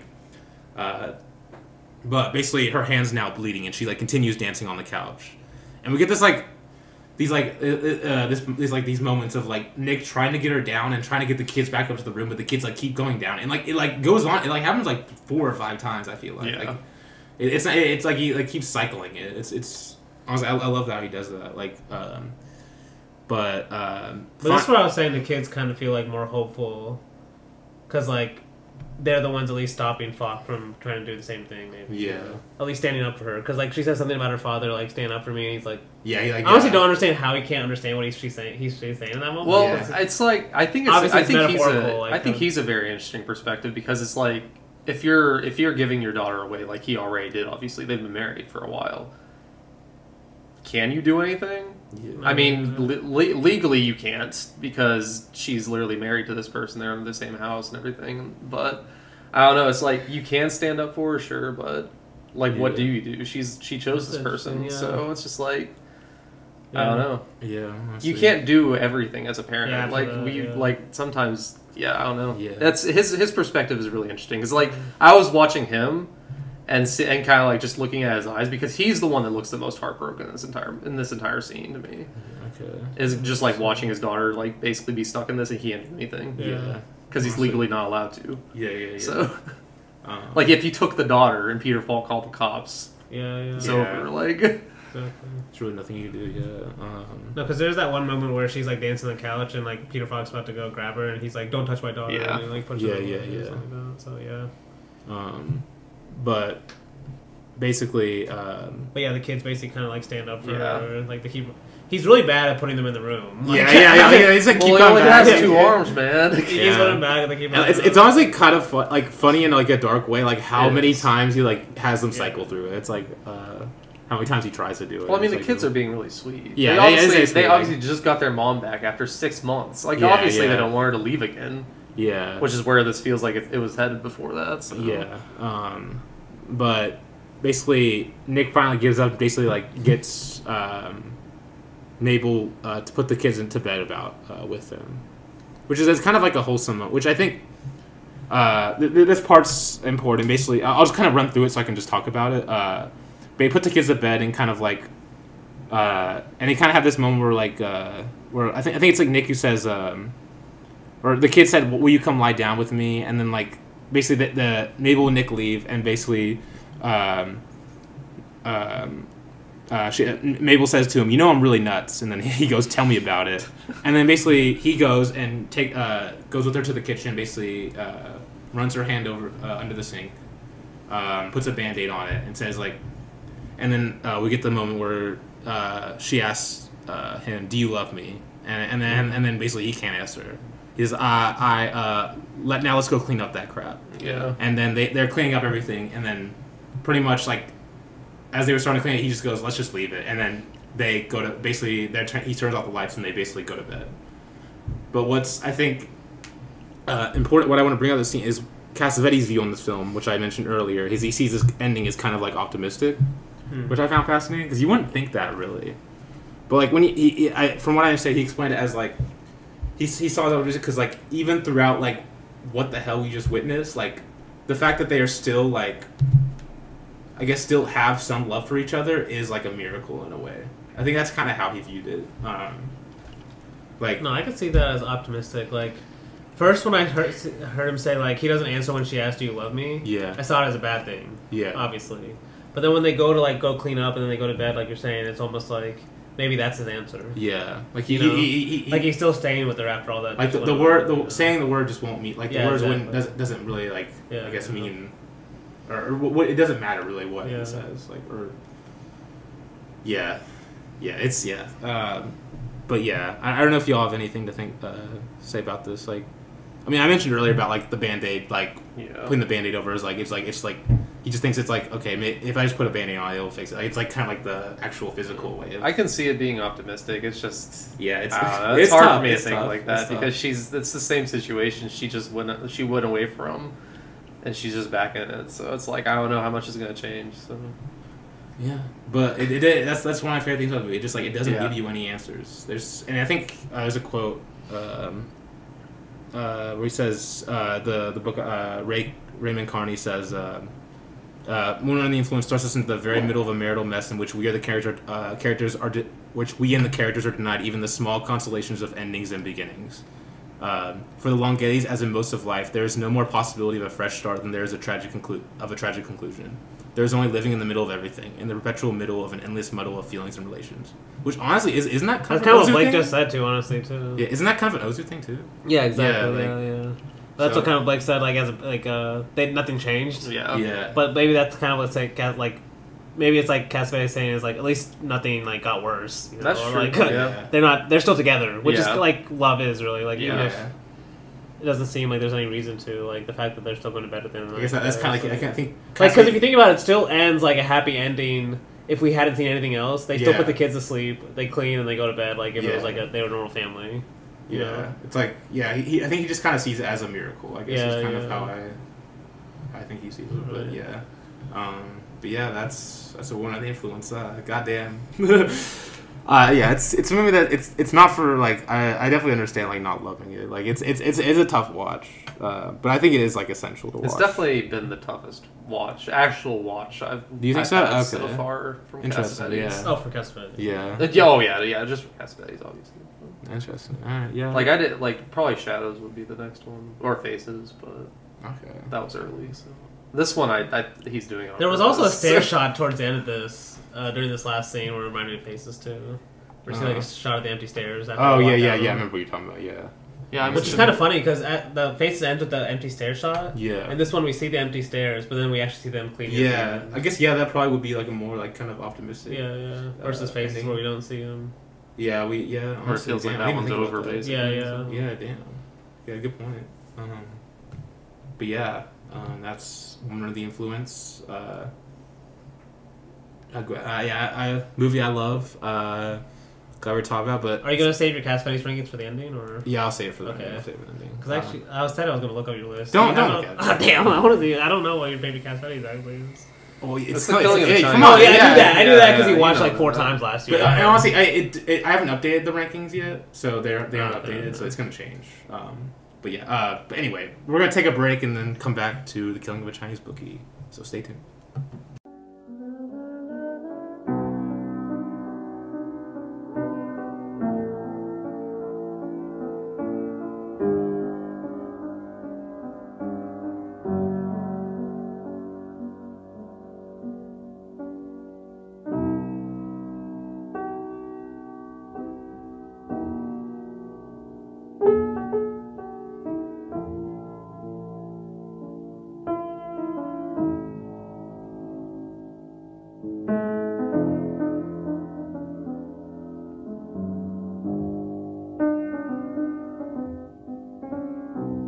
Back from the break. So now we're getting into Killing of a Chinese Bookie, which I mentioned before on the podcast, but this is not only probably my favorite Cassavetes movie, at least at this point in my life. I could see it changing, simply because like as I like grow older. But this is also just like one of my favorite movies ever. Right, like right now in my current top 10, I have it like at like 7 or something. I don't know if I haven't thought about if it moved up because I just rewatched it last night. I watched this movie 3 times last year. I became obsessed with it. I've seen it 5 times now. This is my 5th time watching it. I'm honest, I don't know if y'all are like how do you I don't know if y'all understand why I've watched it. You could tell like why. Well, right now this is your time to. Well, I'm gonna ask y'all. I'm gonna mention that after I ask y'all. But okay, so I want y'all to. Well, that's kind of why I want you to go first, honestly. Okay. But no, we can go first. Okay. Okay, because I wanted to ask you guys not only your overall thoughts, but what do you think of Cosmo Vitelli? Because I think what do you mean? Like as a character? What do you think of him? Like, so just like George Costanza is amazing in this movie. Okay, that's not his name. That's not that. Wait, what was his name? Cosmo. Ben Gazzara. I did it again. God damn it! Called George Costanza again. Like, I did not. We were just talking about Jerry Seinfeld. So. Yeah. That's like I did it again. All time. Yeah, no, I love him in this movie. Okay, he's amazing. But like, yeah. So no, just what do you think of Cosmo Vitelli? Like, what are your thoughts about him? That's just what. Like, as a character, just along with your overall thoughts. Don't just. Okay. Yeah. No, he's a really good character. I liked him. I liked the way he was played more so though. Like that's why I said George Costanza, Ben Gazzara. But okay. No, I really loved Killing of a Chinese Bookie, honestly, personally. But I was vibing with this movie a lot. So like everything from like I love the color red in this movie. Obviously, like that's a very prominent color in this entire movie. It's so good, but I mean, Cosmo Vitelli, I think he's a good guy. Okay. That does a lot of bad shit, basically. Okay. What's But the I bad don't shit know. he does though? Gambles on credit. Yeah, I mean, it's not that bad. He's more dumb. And Though. then he kills I can someone. relate. And then he kills someone. Okay, because that kind of leads to like kind of what I think, but first, maybe this is what Cassavetes is saying, because I told you, did you remember how he got the idea for this movie, or how the idea of this movie came about? No, I've read before. Like, Okay. I know. Okay, I know he's a Cassavetes stand-in.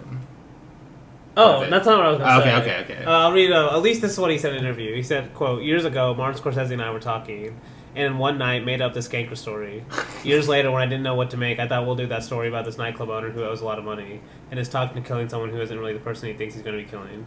But mainly it was about a conformist, about somebody who would have been a white-collar worker years ago, and who does all the right things, and who is going to be killed for it. I think that's mainly why the audience couldn't identify with them." Okay. And that's kind of interesting, because like, he goes on later to say like how a lot of people didn't like the movie because the audience couldn't identify with him. Yeah. And it's just one of the... Like, I don't love the movie. Okay. I'll be honest. Yeah. I liked it. I just need to watch it again. I don't know. Because it's like... There are moments where I feel like he wants you to connect with him, but he's just like... I don't know. Like Blake said, he vibed with the movie. I just couldn't vibe with it. There's something... I was vibing with Maybe him, there's certain yeah. moments... he just seems like too dumb, honestly. Maybe that's why. Okay. Interesting.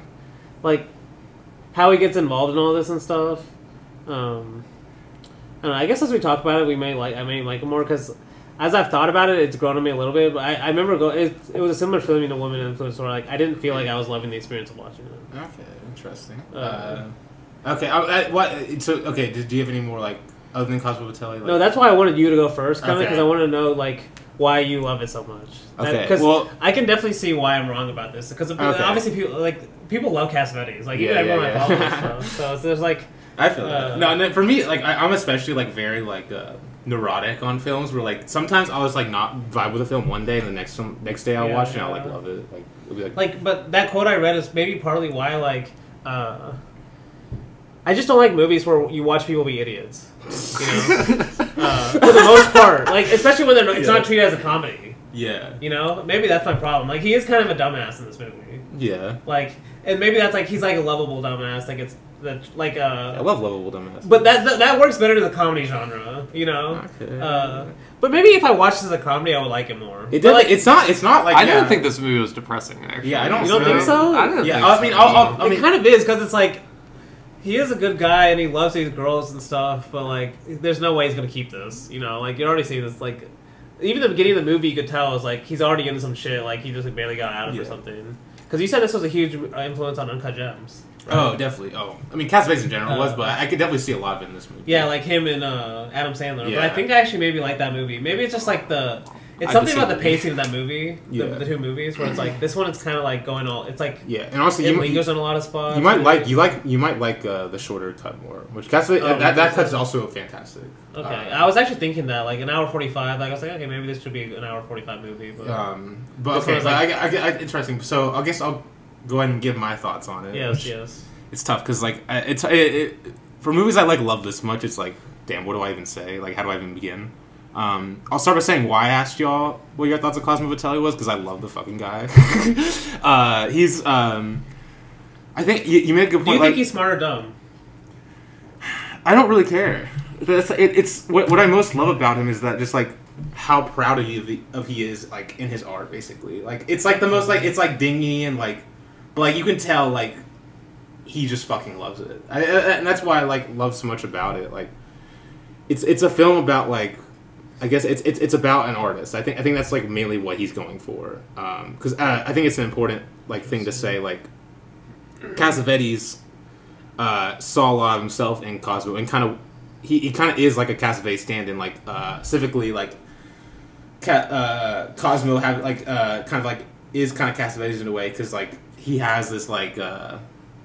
He's this artist who has this like kind of like as people will see from the outside, like this like really like kind of dingy like run down type of like I guess like performance like art basically, but like you can tell like there's a lot of passion into it. He puts a lot of thought into it, But and then basically he gets in trouble with like these gangsters, which like if you think about in like the like the director context, they're like the producers basically, who see like him create this and be like, okay, we can use that guy as like a pawn to shoot something he doesn't want to shoot. Yeah. Yeah. Oh wow. Okay. And it's interesting because one of the guys that plays the gangsters is Al Rubin, who's actually Cassavetes' like producing partner. Oh, yeah. Okay. So it's like I actually like that that even more because he shoots one person that they don't want him to shoot or that they want him to shoot. Yeah.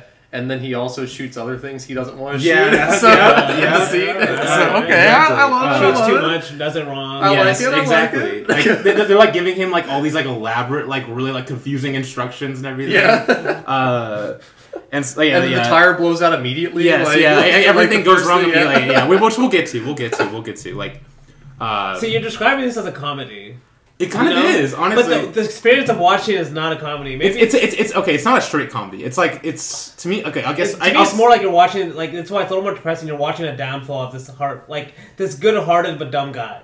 And it's depressing in that way. But I don't see it as depressing because I find the more like moving moments and like I guess more comedic moments. I find those like they come out to me more than like the depressing parts. It's hard to explain, but like I don't know. Maybe a reason I didn't find it that depressing is because like I just can't hate Seymour Cassel either. Yeah, like, that's he's like he's kind of a villain. That's what I was saying. Like he's like a double face kind of guy. He suckers him in. Like yeah. But that's what I was saying. Like maybe that's just one reason I was vibing with it is because like I liked him playing the villain. Yeah. Oh yeah, honestly that was cool. Yeah. Like he was just he was really good at it. Like he felt like a good mafia guy, like in air quotes, obviously. Like in terms of like he's like the double face he's playing that very well. But it's like that's true, yeah. And I just like the guys. Honestly, love Seymour Cassel. Shout out to Seymour Cassel. But like okay, but even more like above like just like Cosmo Vitelli in general, I just love Cassavetes' camera in this film and just like the visuals in general. Yeah. It's like he like gets into these like moments where he's like it almost like becomes like it's like not even like it becomes like ethereal like at certain moments and it just like it the way it flows I just absorb really well. Like I just like vibe with really well. I think it flows incredibly like in an incredibly like Cassavetes way that I love so much. But I mean, there's so much more to. I'll explain. When we go through the film. When we're going to go through the film, like I'll bring up a lot more. Because it's hard to like really just say in like a 2 or 3 like sentence. I mean, it does have a very unique like way to film time. You know? Yeah, like it's very almost real time, but it's like it's like tense, but also not tense at certain moments. You know? Yeah. And it's like peaceful. He always keeps going back to his like club no matter what. The club is like a sanctuary for him, which I love. Exactly. Like and you just like you'll see him like he like everything. He doesn't have any family, not really any like friends either. Like he really just has the club and like the girls basically. And Mr. Sophistication, love that guy. Okay, fucking love Mr. Sophistication as well. Honestly, filming some of these. I mean, we haven't got in, but when he's like talking to the girls in the back, it's like kind of reminds me of a. What was the last Saltner movie? Prairie Home Companion. Yeah. Honestly, Honestly, I see that. But yeah, I guess we can go ahead and get into it. Basically, we're introduced by Cosmo in the scene of him paying off his debt. Exactly. Finally getting like this debt paid off, and it's like super sketchy too. It's like I think it's a gangster. Like the guy who's paying it off is also one of the gangsters that comes back. But we kind of see throughout the movie, it's like they kind of like use him as like a pawn because like he's like intentionally set up, and we kind of see this. But they know, it's kind of like casinos do this. Like if they know you're a willing gambler, they're gonna try to set you up so you'll gamble more. You know. And it kind of like if we're talking about like the film, kind of like the subtext of it, like it's kind of like. Like them kind of like dangling in front of filmmakers, like, oh, you can make this like money and stuff. Like you can like they can trap them with like contracts and such. Has he talked about this connection to like a film? Like, what do you mean, like? Like I'm wondering if Cassavetes himself has talked about because it's the. Yeah. So there's a quote from Ben Gazzara on set, or about like being on set, and basically like the first few weeks he couldn't connect to the character and he was struggling. Yeah. But then. Cassavetes, he finally asked Cassavetes one day, and Cassavetes like started talking about like Cosmo in a positive light, And the way he was talking about it, like he started crying. Cassavetes started crying when he was talking about him, and then like Ben got like I think he might have mentioned it was no, I think Ben Godot said like at that moment he realized that like he that Cosmo is John Cassavetes. I think it's like kind of how he said That's it. how deeply like emotionally he's getting about Basically, it. like how much he connected with how much Cassavetes kind of like saw himself in Cosmo, pretty much, and that allowed him to connect to the character more as an actor. But basically, we see basically after club he goes to a bar, which I love this moment so much. Like him going to this bar because he has no one else to celebrate with really. Like he has to go to like a public bar to celebrate, and he like we get like the music. I'm also in love with you playing, which I love that song. But like he like gets a drink. He like gets the drink. He drinks it, and then he starts like clapping and like dancing and such. It's like, oh, I love it so much. And like you have like the taxi driver come in, like the cabbie that took him there, like just to have someone to talk to, like because it's kind of revealed then Lamar. like Lamar, or is it? Yeah, I think it's Lamar. That's the guy that always drives around. Yeah.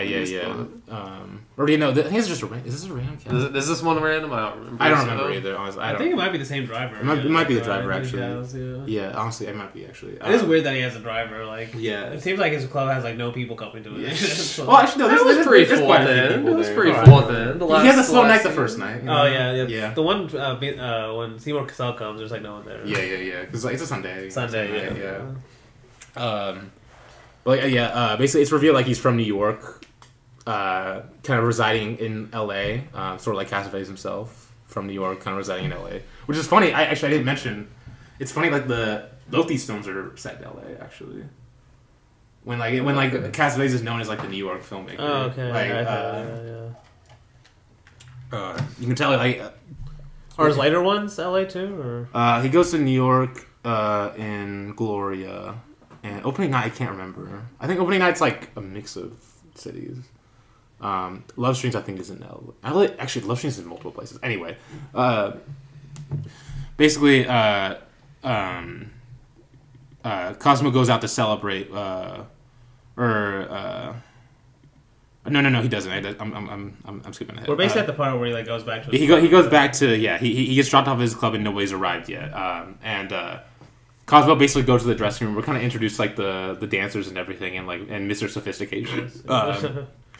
I love saying that name every time. Sophistication. I don't know. Basically, and like Cosmo's like just kind of like joking around, telling them like stories, and it's like a story about like how these two he saw like something on the news about two girls catching a gopher and cutting the tail off and eating it. And they caught botulism. I don't even know what botulism. Botulism. Let me see what that means. Yeah, look at what that means. I don't honestly. know what that means. But it just I feel rare but serious illness caused by a toxin that attacks the body's nerves and causes difficulty breathing, muscle paralysis, even death. Yeah. Okay. But yeah, I think the more important this scene is just like it's just showing it like kind of just like the dynamics of like how involved he is in like the production. Like he isn't just like a hands-off owner. He like and I think it says in the scene like where when he's like introducing everyone or. But it's revealed basically in future scenes. Like he directs it, he choreographs it. Like, yep, that's what he. I think he tells Seymour Cassell that maybe. Yeah, or no. Seymour Cassell's like, oh, look at this guy. He directs it, he choreographs it. Like, and I think he also later in the film he announces it on like the loudspeaker too. Yeah, he does. He even announced he's like proud of it. Like, yeah. Yeah. Basically, and so basically after this like. Pretty much, Cosmo walks outside, and like we get the moment of him going to the security guard. It's like no one's coming. He's like, "It's all right, Vince. We'll pick it up. We'll have a big night." And then we get like the kid, the car of kids driving by, and they're like, "Hey, your mother's ass!" And the music's playing. It's like a nice like needle drop kind of moment. I really like. But people are like starting to arrive, and this is where we kind of meet Seymour Cassell. Which is like as you said, like the gangster who like kind of I think is he the owner of the casino gambling? I don't think he's the owner. Or he's one of the people that runs it. I think for sure. He's just a part of that. But yeah, basically he's kind of mafia or whatever. Yeah, he's kind of the guy that like puts Cosmo on this. That's where I'm like these are the parts where it makes sense Scorsese was involved in this, which is also so crazy that like I just think of them as different generations. which they obviously are. But Cassavetes was the one obviously was the Scorsese person who looks up got him to make Mean Streets. But the fact that they also, like, he said they wrote this idea together, like, 10 years before. Yeah, just like one night. Yeah. It's like, of course, Scorsese's involved in this. It was like in the 60s. Damn. This guy's still making movies, dude. That's crazy. Yeah, it's honestly insane. But yeah, basically, he takes Seymour Cassel and like the people with him inside, and this is when we first see like the first performance when they're doing the western, the gunfight at the OK Corral. Yeah. I love it. It's like no, you can't shoot me. How can you? I'm a star. Yeah. I'm curious. Do you what do you guys think of like these like performances? It's interesting. It's interesting. Oh yeah, okay. Honestly, Not a lot of stripping going on the strip show, though. I know, exactly. It's more for the art, you know? It's more for the art. Exactly. Like, it lasts a while, too. Honestly, that's what... Well, we get stripping later on. I think it's no, I think there's some stripping in all of these, but... It's just like whenever you go artist, to... He's trying to toe the line, you know? Yeah, like whenever you go to a strip joint, you're not expecting, like... You're expecting stripping, obviously, not this, but... Yeah. Honestly, there's what movie has a similar theme to this? Carmen's Boogie Innocent Nights. Love. Oh. Like the director of the pornos, but he also sees himself as like an artist. Oh, okay, yeah, I know what you're talking about. Yeah. That's hilarious. Especially since it is a very kind of like low rent club, obviously from the outside. Yeah, it's like really like seedy. But he, like you're saying, once you get in the inside and the way it's filmed and everything, it's it's filmed from his perspective. Almost, it's like very romanticized. Yes, exactly. But like in a good way, like it's like a safe haven, like you said, like literally it's like a sanctuary. Or sanctuary. Yeah. But yeah, basically Seymour Cassel is like pitching this to him to come to the casino or his like the casino joint thing, and basically tells him, "Oh yeah, you have like credit. Like I'll give you like some free unlimited credit. Unlimited credit, yeah." Because remember what he says to the very beginning when he like pays him off. He says, "I never want to see you again," too. Yeah. I thought it was like implying like he's never gonna gamble or something. Or and of course he gets into it like that. But yeah. I mean, yeah. And then he goes. He's like, okay, 1 second. And then this is when he goes to the loudspeaker, and like all like the performers are running to the dressing room, and he's like, "You were wonderful, Teddy." Like, he basically announces to the crowd like, "I choose the numbers, I direct them, I arrange them. If you have any complaints, bring them to me. Bring them to me, and I'll throw you out in your ass." Like, doesn't take. Basically taking credit for everything. Pretty much, yeah. Like you said, he's proud of it. Oh yeah, he's like, he has no reservations about it. But he's like, Mr. Wilkinson's about to take you to Vienna. And then basically he tells the girls like, we're going out tomorrow night to celebrate paying off the joint. And immediate cut to basically him picking up the girls the next day. And there's I do really like the scenes, especially there's a great moment of dialogue where when he gets out of the car to pick up the first girl, and the driver for some reason I forgot what happens that makes him say this, but he says like, "Where's your class?" And he goes, "Style, not class." Basically Cosmo goes inside to pick up Sherry, and like he's super awkward when he's like going in, and like he's like, "Oh, I'm here to pick up Sherry." Like, "Oh, she's up beyond a second." He like walks into the room, and then like Sherry's sister is like, "Oh, who are you? Like, are you here to get Sherry?" Like, "Okay, why don't you wait outside?" and then like Sherry's brother like goes up and like sizes him up and stuff. It's like, but then finally Sherry comes out. This is like you were saying, like how he doesn't have any family and stuff. So like, him taking these girls out on like a date. Yeah, all three of them at like once. It's like, and then like it's like they go to a casino. They go to a movie too, right? That's later on. Okay, this one, they're going to casino. Yeah. But also because I think it's like he saw Seymour Cassel come in with a bunch of women too. Maybe. I mean, yeah, maybe. I don't know. I remember also Seymour Cassel comes in with like 3 women around. Or he comes with like 2 carloads of people or something. Yeah. Like, I don't know if that's necessarily. So like, I feel like he kind of wanted a woman around him too when he came. Maybe. But we do also. We see in like the opening scene. Basically, he picks up Rachel. Like that's like kind of like his girlfriend basically. He also has like a really close relationship with her mother as well, who she lives with, which becomes more important later on. But yeah, basically like he picks them up and they go to this gambling joint, and like immediately like the girls are like super bored, and like there's this funny moment where like they go to the bathroom and they come back and the chairs that they've gone. Yeah. Like Cobb's like, wait, you like these ladies have the chairs? Like you're gonna take them chairs when they go to John? You know, like. Well, it's because they were in there for a while. Yeah. Because I remember one of the girls said while they were in the bathroom, like, we can't stay in here too much longer. They're like trying to escape. Yeah. Like, I mean, like, people just keep looking at their tits and tits and ass or whatever, like, because she's making her face up. Yeah, he's like, no one's looking at your face. But this is when, like, basically it's revealed, basically, like, the Seymour Cassell kind of lied, like, lied to him, and he's now, like, in debt to this place. $23,000, yeah. And like, basically Cosmo meets with the owners, and basically they, like, are like, so, like, you fucked up now, and you could tell, like, it's like filmed like he's about to get beat up, but he never gets beat up. You know? Yeah, honestly, it's like it's a weird scene, like, especially like because he doesn't say anything about the like or was it like because I think the gangsters asked like Seymour Cassell like, oh, did you give him credit, and then Seymour Cassell doesn't respond.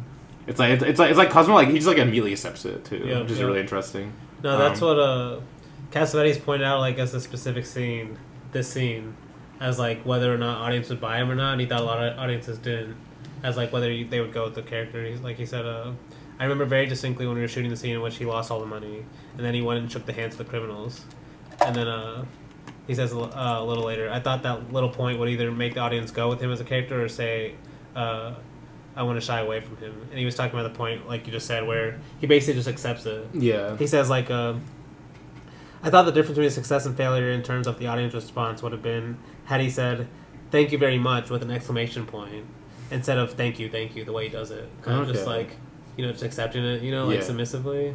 Okay. And that's why he says, like, he doesn't think the audience kind of identifies with him. Okay. I don't know if I totally agree with that, but like I kind of see what he's saying. Like it kind of just feels like you're watching this guy get beat up over and over again. Like like he has a good heart, but he has like no chance. Really, yeah, like honestly. he just got finished paying something off, and he's literally already in 23K debt, like someone yeah. else. Like, Damn. Yeah. Honestly, but it does.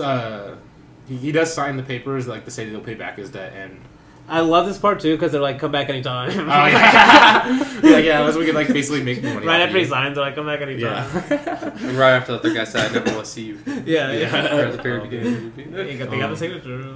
Oh man. But like the girls were like, do we need to look for new jobs? Like, Yeah. Oh my god. But like immediately after he drops with the girls too, he like, okay, let's I think he like basically immediately. I think doesn't he basically go to the club immediately or wait? Or yeah, I think he goes to the club basically immediately, and then basically goes out to eat or like to like this coffee place, and we get the waitress asking to audition, which initially declines, but eventually is like he's like, fine, all right, I'll audition you. They go to the club, and this scene's honestly like insane. Like this is kind of one of like the ethereal scenes I was talking about. Like the way it's filmed and stuff. Yeah, it's like it's super interesting. Like it's like behind his. A lot of it's like behind his shoulder, like just her legs. Yes, like, that's because like of course like she's topless in the scene. Yeah, and so of course the only thing he's looking at is like how how her steps are basically. Like that's kind of how I see it. Like he doesn't really care about that. He's like he just wants to like see how she performs basically. Because But and then we get the music playing too, which is like really good. But in the middle of it, Rachel walks in, basically his girlfriend, who kind of like it becomes this like this moment where like she walks in. You know, the way like he films like the light from behind Rachel, and like it becomes like this sparkling like outline of her hair is like insane, honestly. But basically, she like gets aggressive and attacks the girl because she thinks something else is going on. But Cosmo like breaks it up. The girl is like picking up all her clothes and leaving. It's but then basically Rachel's on the ground like still really mad, and like he's like trying to give her like a drink to calm her down. And then he finally he says the great line, I'm a club owner. I deal in girls. Basically, like, yeah, this is my life. Like, you gotta accept that basically to be with me. But then basically cut to like another night at the Crazy Horse Nest, which we get my favorite, I say, musical number in this movie, the Paris number. It's a great yes. I can't give you anything but. I like how you put. Let me ask: do you actually like these performances? I kind of if you were live there, would you like these? Be honest. I kind of like watching it, honestly. But I don't know. It's just like I don't know. There's something about it that's just like. It's because we see the heart that Ben Gazzara has for it. You know, he loves this. I guess it probably has something to do with it, but I don't know. It's just they're fun to watch, honestly. They are, yeah. Yeah, come on, They are. I think he's going for us not to think they're that great. That's why. I was like, because like if we're taking this as it's John Cassavetes, these are his passion projects, and people also always say bad things about his passion projects too. Like, so and he's kind of you can see him making fun of himself. You know? Yeah. Like, I mean, I'm not saying like. This is like a masterpiece of like cinema or theater or something. But it's even enjoyable to watch. It's just it's fun to watch. No, like I'm putting myself in like if I'm a patron there. Yes, I would not like this performance because there's not enough stripping. Yeah, exactly. Everyone's just like looking for like the where are the tits? Yeah, exactly.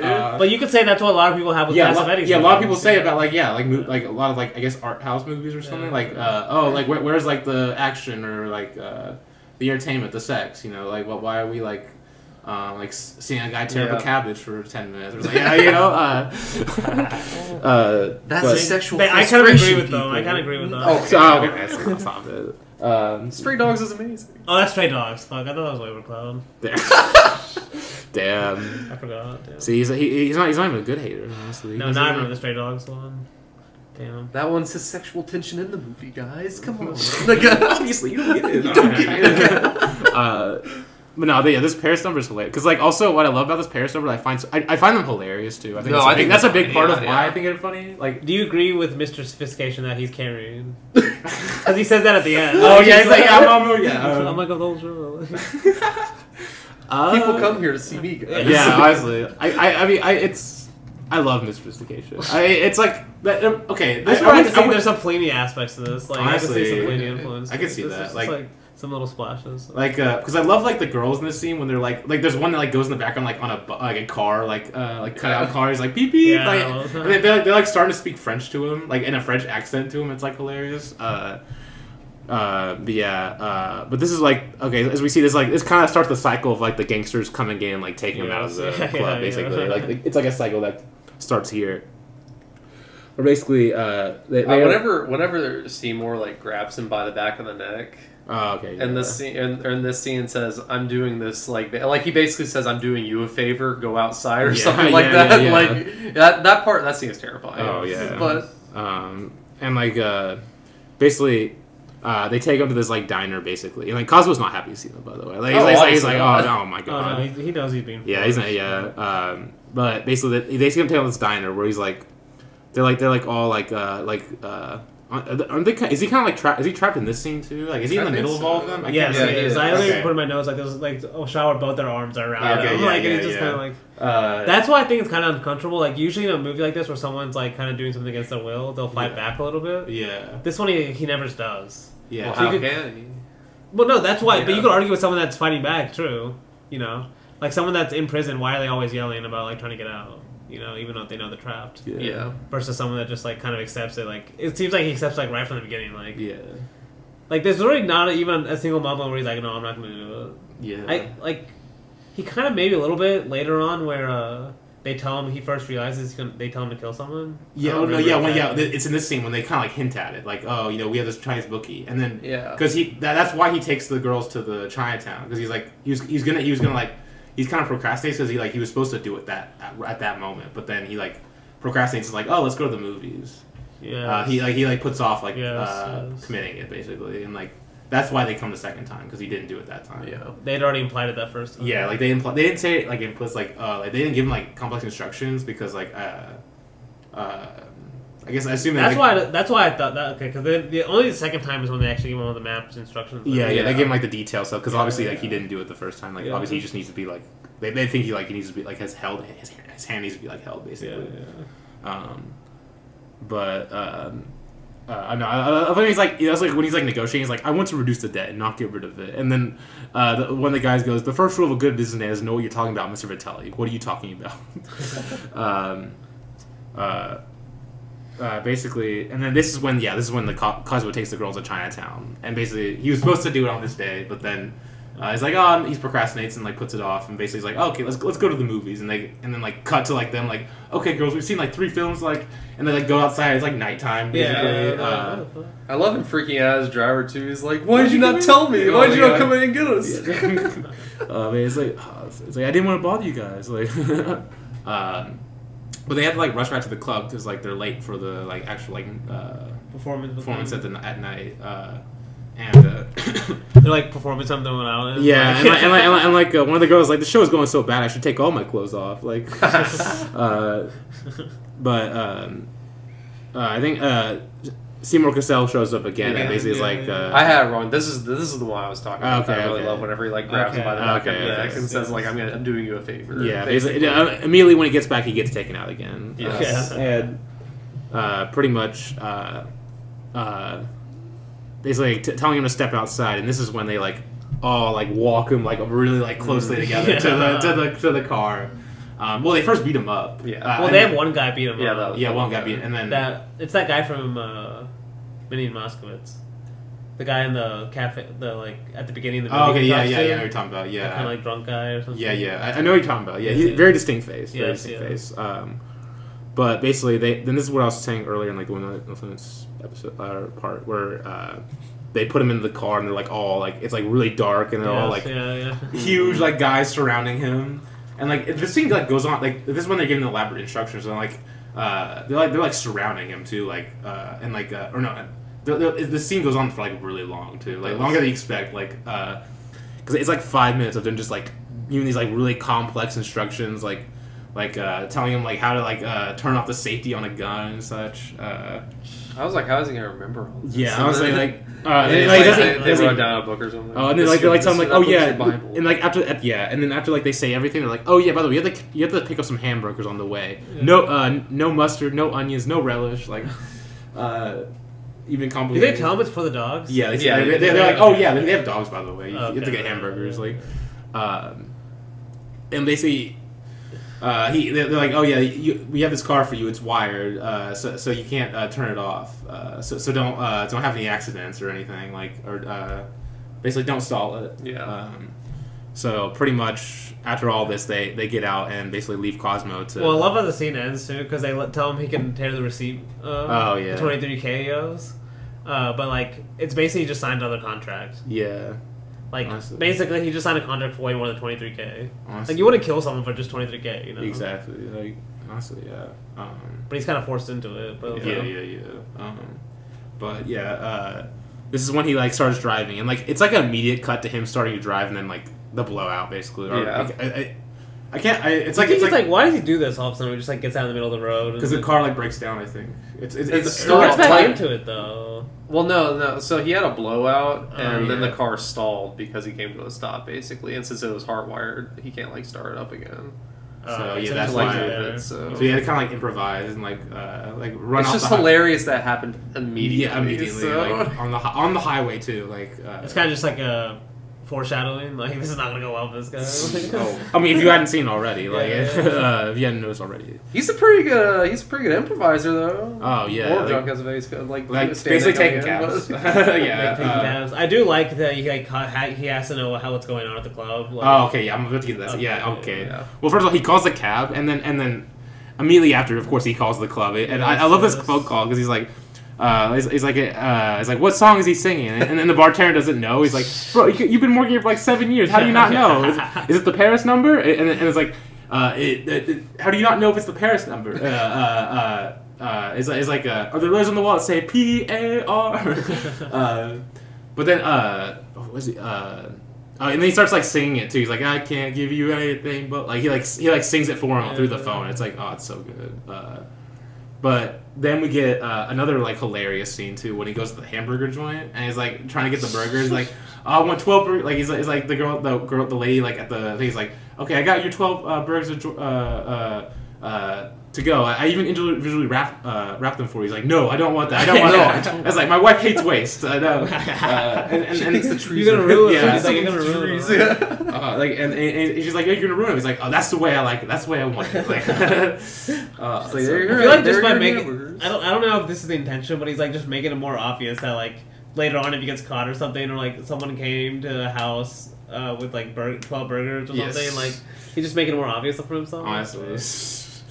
But it's so just like something if you were like a trained criminal, you would not do. You know, you Yeah. don't make yourself obvious. Like just I feel like Yeah. he's actually not doing that bad of a job, honestly. Yeah. in except this for like part, making yourself so- distinct of like ordering 12 burgers and just like putting them in a bag together and like asking them not to be wrapped. Honestly, yeah. Like at that point, just take the bag wrapped and go unwrap yourself. Yeah. Just individually Yeah, unwrap it. Like, don't make yourself be like a standout. oh, that's so funny though.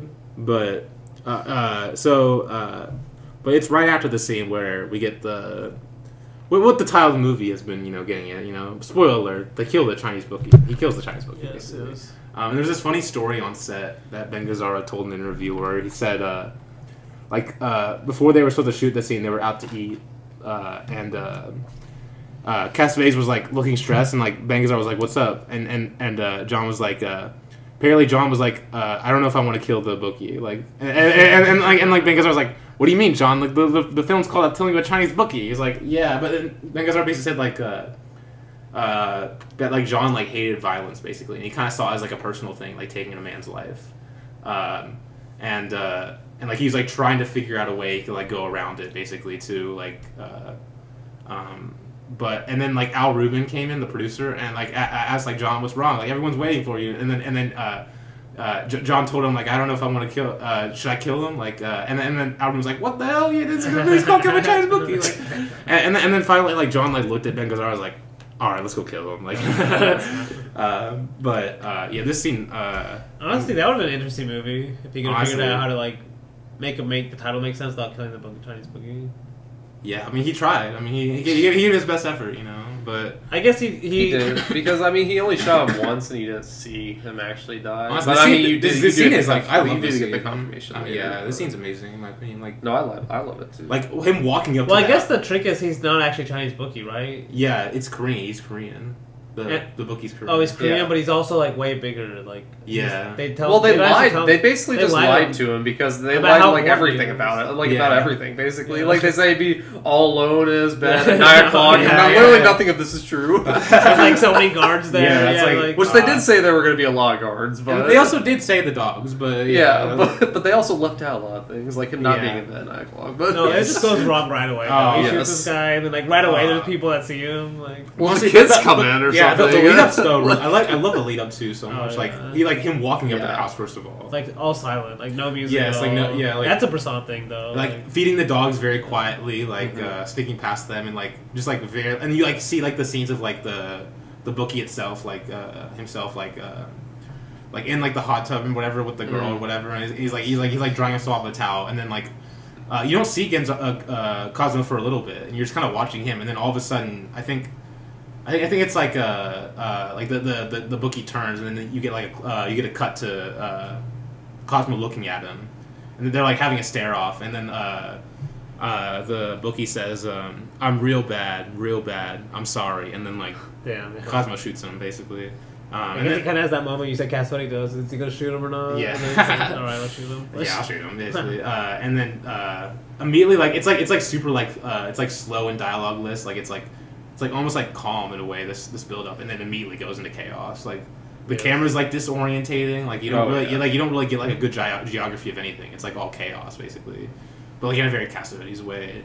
And he's like shooting other people too, like having to shoot others like who are Yeah, coming in, yeah. and then like you like the camera loses him basically, and like everyone's like all like the guards and stuff are like in a panic, and like we just see like him like slip out basically like down the stairs, and then he starts getting shot at, and he's like running down the driveway, and honestly like I remember the first time I watched this I was like, oh shit, is he gonna get shot like really like shot like when he's like running down the thing, and he like turns the corner just in time, it feels like.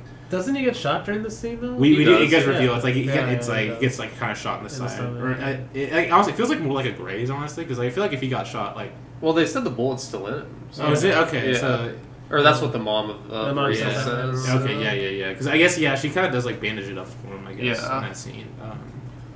Yeah, she even says a good line. Because this is why I say he's honestly smarter than I thought he was, because like he takes a cab back, and then he like switches cabs. He's doing all these things. He's a good improviser. He's doing these things that you should do if you just murdered someone, basically. Yeah. Like to try and make it hard to track you, essentially. Yeah. But and then he's also not going to the hospital to get the bullet removed. Obviously. Well, he goes to his girlfriend's house. Yeah. Well, he goes to the movie house. That would still be kind of obvious. Well, he says he wants to go. And he goes to his club. Well, no, but see, no one knows he actually. Oh, he doesn't know. They don't know it's him. I'm just saying he's doing all these preventative measures just in case people are following him, basically, to like make sure they don't, essentially. But then he does go back, obviously. Yeah, but also before even that, like he tells the cab, he's like, "What is that? A movie house there? Yeah. Well, I feel like a movie right now. Like immediately wants to go see a movie, basically." Yeah, but that was just to switch cabs. So. Yeah.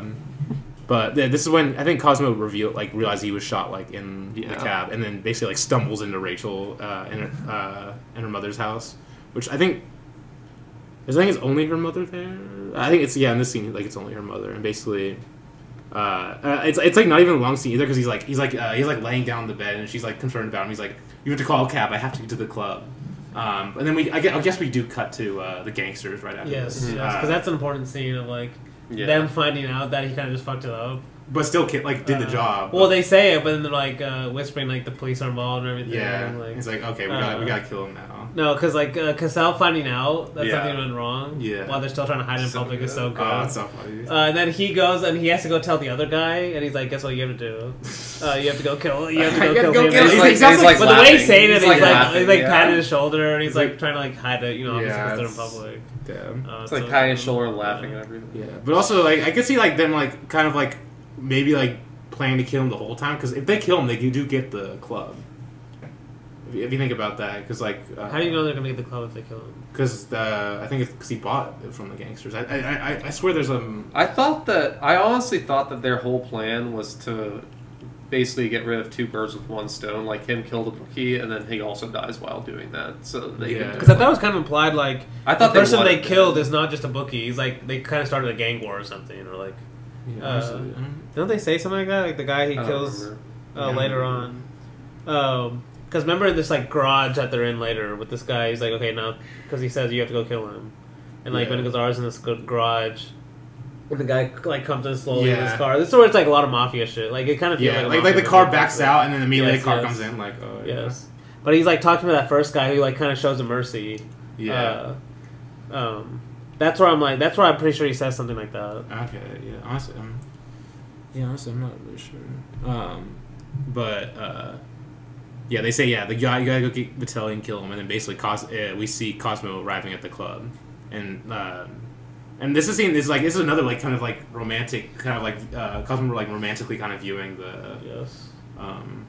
the performance like when Mr. Figashine is singing like it's like the camera just like takes his point of view again. It's like I think this is where like every time he's at the club at this point he like doesn't know if it's gonna be his last moment or not. Yeah, so it's like he's like really soaking. Yeah, he's soaking. Like I love that so much. Like and basically and like immediately like as he's doing it he gets interrupted by the gangster basically like sitting down in the club wanting to talk to him. I forgot the guy from Minnie Mouse, what you were talking about. I forgot. I can't remember his name honestly. Is it Joe or something? Is it Joe? I don't know if it's Joe.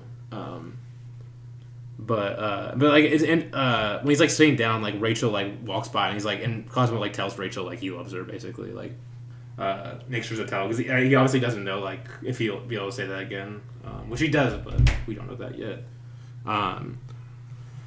But basically, then they basically have to go to the warehouse basically because the gangster wanted to talk to him. I guess didn't he say like he wanted to show him something? I forgot exactly what he says, but he gets him to go with the warehouse with him. And basically, like the gangster was talking about the line that jerk Karl Marx said opium is the religion of the people. He was wrong. It's money. It's money. Yeah. Honestly, okay, that guy's name is Timothy Carey. Okay. And the reason I recognized him is because he's in 2 Kubrick movies. Oh, Paths really? of Glory and The Killing. Damn, I didn't realize. Dude, in The Killing, he's the sniper. Oh. The guy who's like in his car the whole time and the yeah, I've seen The Killing. I don't remember him that. I didn't realize. I still remember. He has a very distinct accent too, like the way he speaks. I mean, his face is so distinct. Like, but yeah, basically he's like talking to him. He's like, "There's nothing wrong with you, Cosmo. Money, money." And basically, kind of like he's like, "I'm not gonna kill you, but I'm gonna let my boys do it." Basically, is like kind of like what the point is, like because he backs out of the warehouse and then like there's already a car there and he like talks to him. He's like, "Okay." you guys take care of Cosmo. And he's like, za, play ball. And basically, it's like with Seymour Cassell and like I think it's like one or two other guys drives in, and like Seymour Cassell's like trying to like still trying to like be like the nice kind of like. This is what Cassell says. He's like the bookie. He was says the bookie was like a big person or something. Yeah. Okay. It's weird. It's like another kind of trap he's trying to set him in, where he's like, "Oh, just trust us," you know. Like, and like the way he's like poking his head out is like kind of like it gives like this like uneasiness to the scene. It's a weird use. It's a good use of Seymour Cassell because usually in all the other Cassavetes movies, he's like been the likable, lovable guy. Yeah. And this one, he's kind of like he still has that kind of charm, but it's like very much of a facade. Negative. Like, yeah, exactly. And like he's like telling him like it happened to be you. I like you. But then as like the other guys are like starting to pull their guns out, I think Cosmo I think he either shoots him or like slams the door into him. I can't remember. It's like really quick and like he doesn't really like show up. I'm pretty sure he shoots him. But then like we get like this like gunfight or it's like a hide and seek type of thing. Seek it's honestly it's like the most Cassavetes way to film this. Like basically like nothing. Like he's like the guy's like just like slowly searching for him. You like lose where Cosmo is at all until like that like final like moment where you see him in the dark.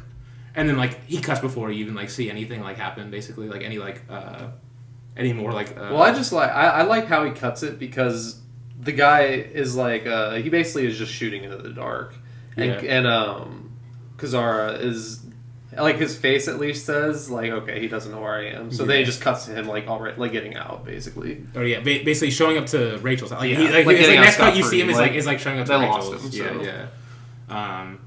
And this is where he finds out, like, also, like, Rachel's leaving the club. But he's like, why isn't our daughter at work? But, like, I love the way he comes in. Because, of course, like, he knows he's dying at this point. I feel like he's kind of accepting that. So he's, like, kind of, like, it's, like, part of, like, what I think, like, helps, like, me love Cosmo. Like, of course, like him, like, going around saying, like, goodbye to everything he, like, loves the most, basically. And, like, immediately coming to this girl's house is, like... It's very moving, I think, because not even saying goodbye to Rachel, but also his mother. Like you could tell, like he loves them, which I really love. But like they're concerned about him, and like he's like, I feel wonderful. In case you were wondering if I was dying, like he's like still trying to like keep up like he's like that he's fine basically to like not let them worry. Never felt better in my life, like,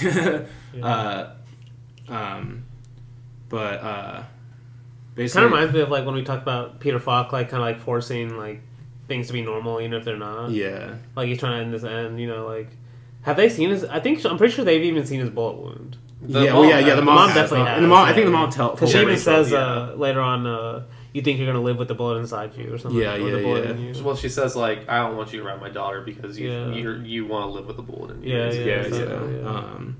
Because well, I guess we're almost at the ending where he goes like, I forgot what other Cassavetes movie we're talking about where he like kind of like mirrors the beginning with the ending, but this one like because remember at the beginning of the movie we see him like go and talk to like behind the scenes at the stage. We see at the very end too when he goes back. He's having a speech and he's like saying like the only thing in life important is like comfort. This scene's amazing. Like. But the reason I wanted to point that out is because like it kind of contrasts like the whole movie, where it's like he obviously doesn't like that at all. You know, where he actually likes like kind of living with the bullet inside him, as like the mom would say. That's a good point. Like, so he's kind of like lying to himself like all the way at the very end, where he's like what he wants and what he does are like two very different things. Yeah, but I think he's like doing it just, I guess to just comfort them, maybe. I think that's why, because he says right after, like, we'll do a great show, we'll laugh, we'll cry, we'll make their lives a little easier, put a little joy in their lives. Like he's like giving this like really like wholesome like. That's definitely Cassavetes, like what he thinks art is. Yeah, like what he wants to do with it. Pretty much. Because didn't you post a quote on Twitter like about Cassavetes talking about the artist? Yes, I can find it. Because I remember reading that and thinking about Killing by Chinese Bookie. Because I mean, go ahead and read it. Like. That's definitely what he's dealing with a lot in this film. I think that's what he sees a lot in Cosmo, of course. Okay, so quote, however, in no other activity can man express himself as fully as in art. And in all times, artist has been honored and paid for revealing his opinion of life.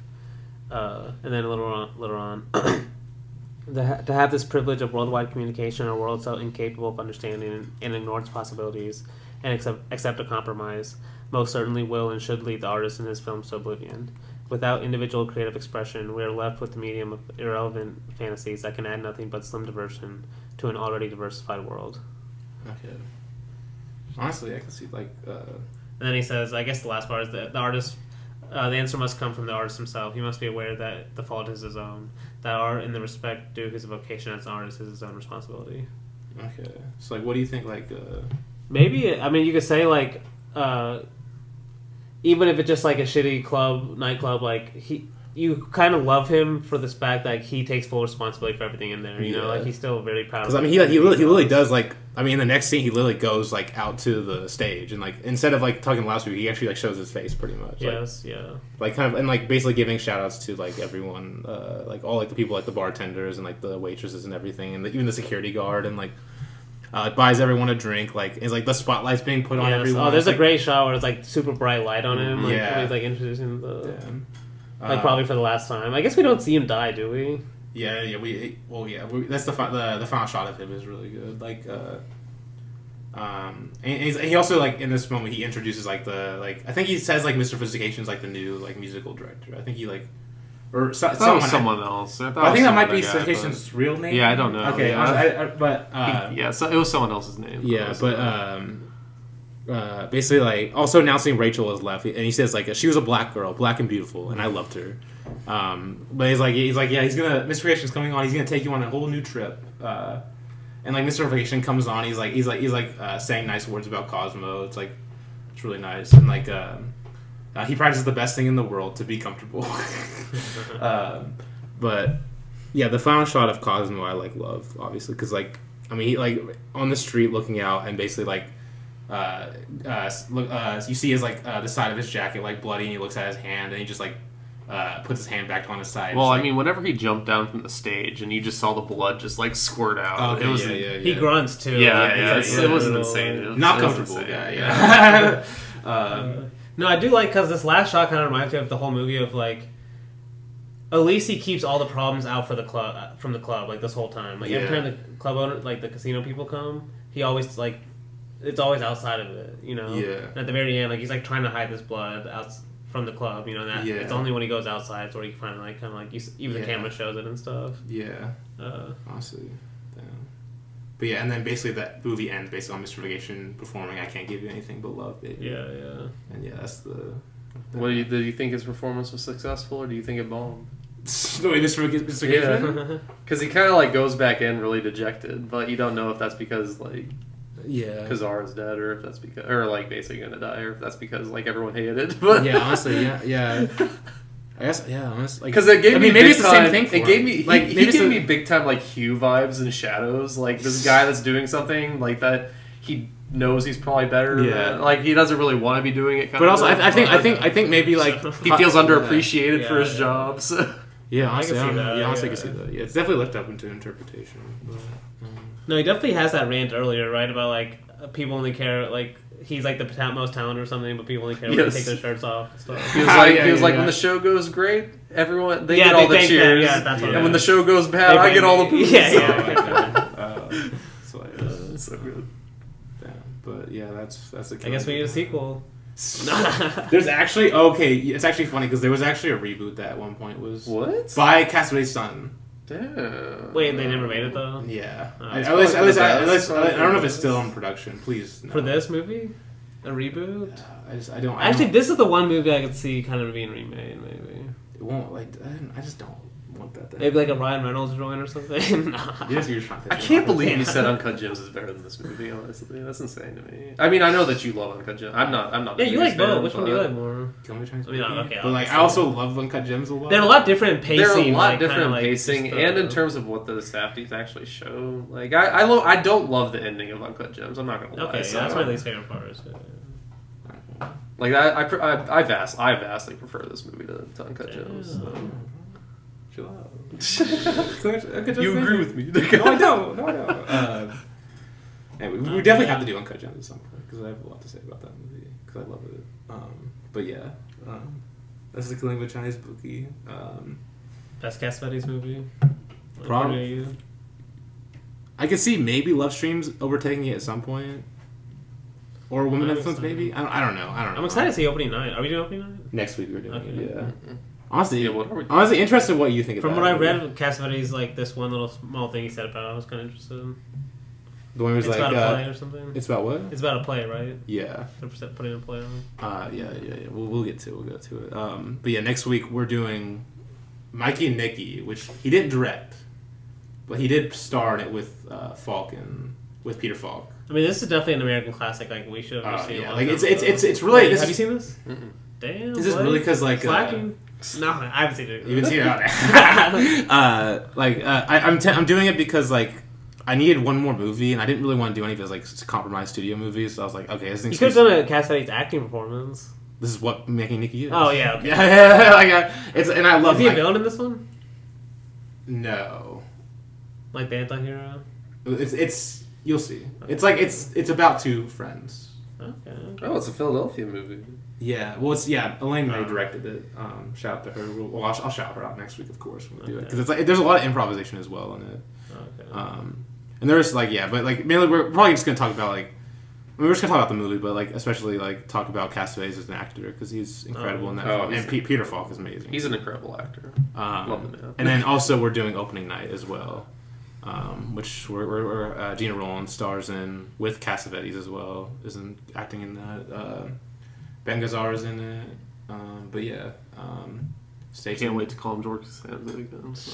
Yeah, can't 3 wait. weeks. 3 weeks in a row. No, that's the Seymour Cassell. You call Seymour Cassell that. Wait. I you call call Ben Gazzara. Ben Yeah. Gazzara George Yeah. Costanza for some reason. That's I just definitely for that some body reason type I or just something, always I guess. have that in my mind whenever I see that. So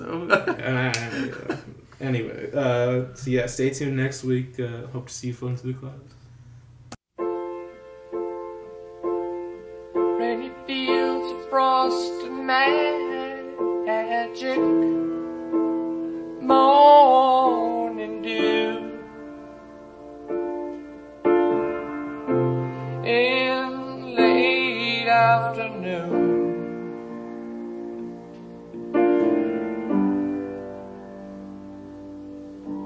Alone I sit for a moment, lost in thought from winds of the moon and the twilight skies bring silent cries as tonight's moonrise fills with my eyes. I think I'll step inside to build a fire, hang up my coat and gloves, loving all change. Winter desires,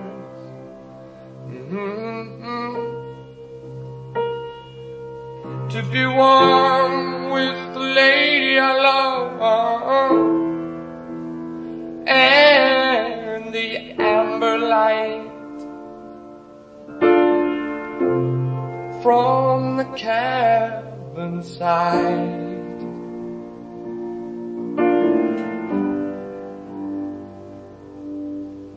Outside tonight,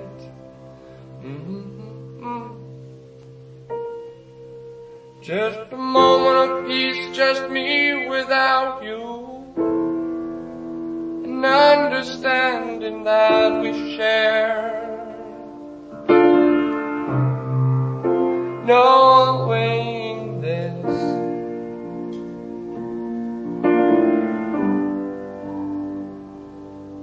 we have things we must do.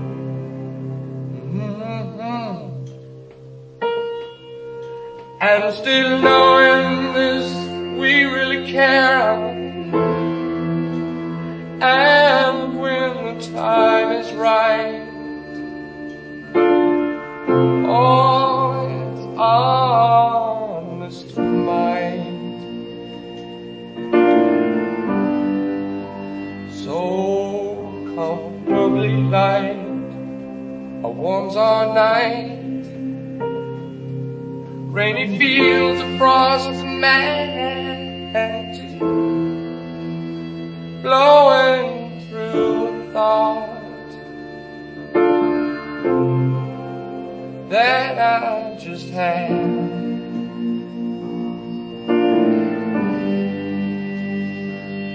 Just a place I seem to often visit, far off distant land, and the sun shines through when I look at you, and all the things that you do make today so new.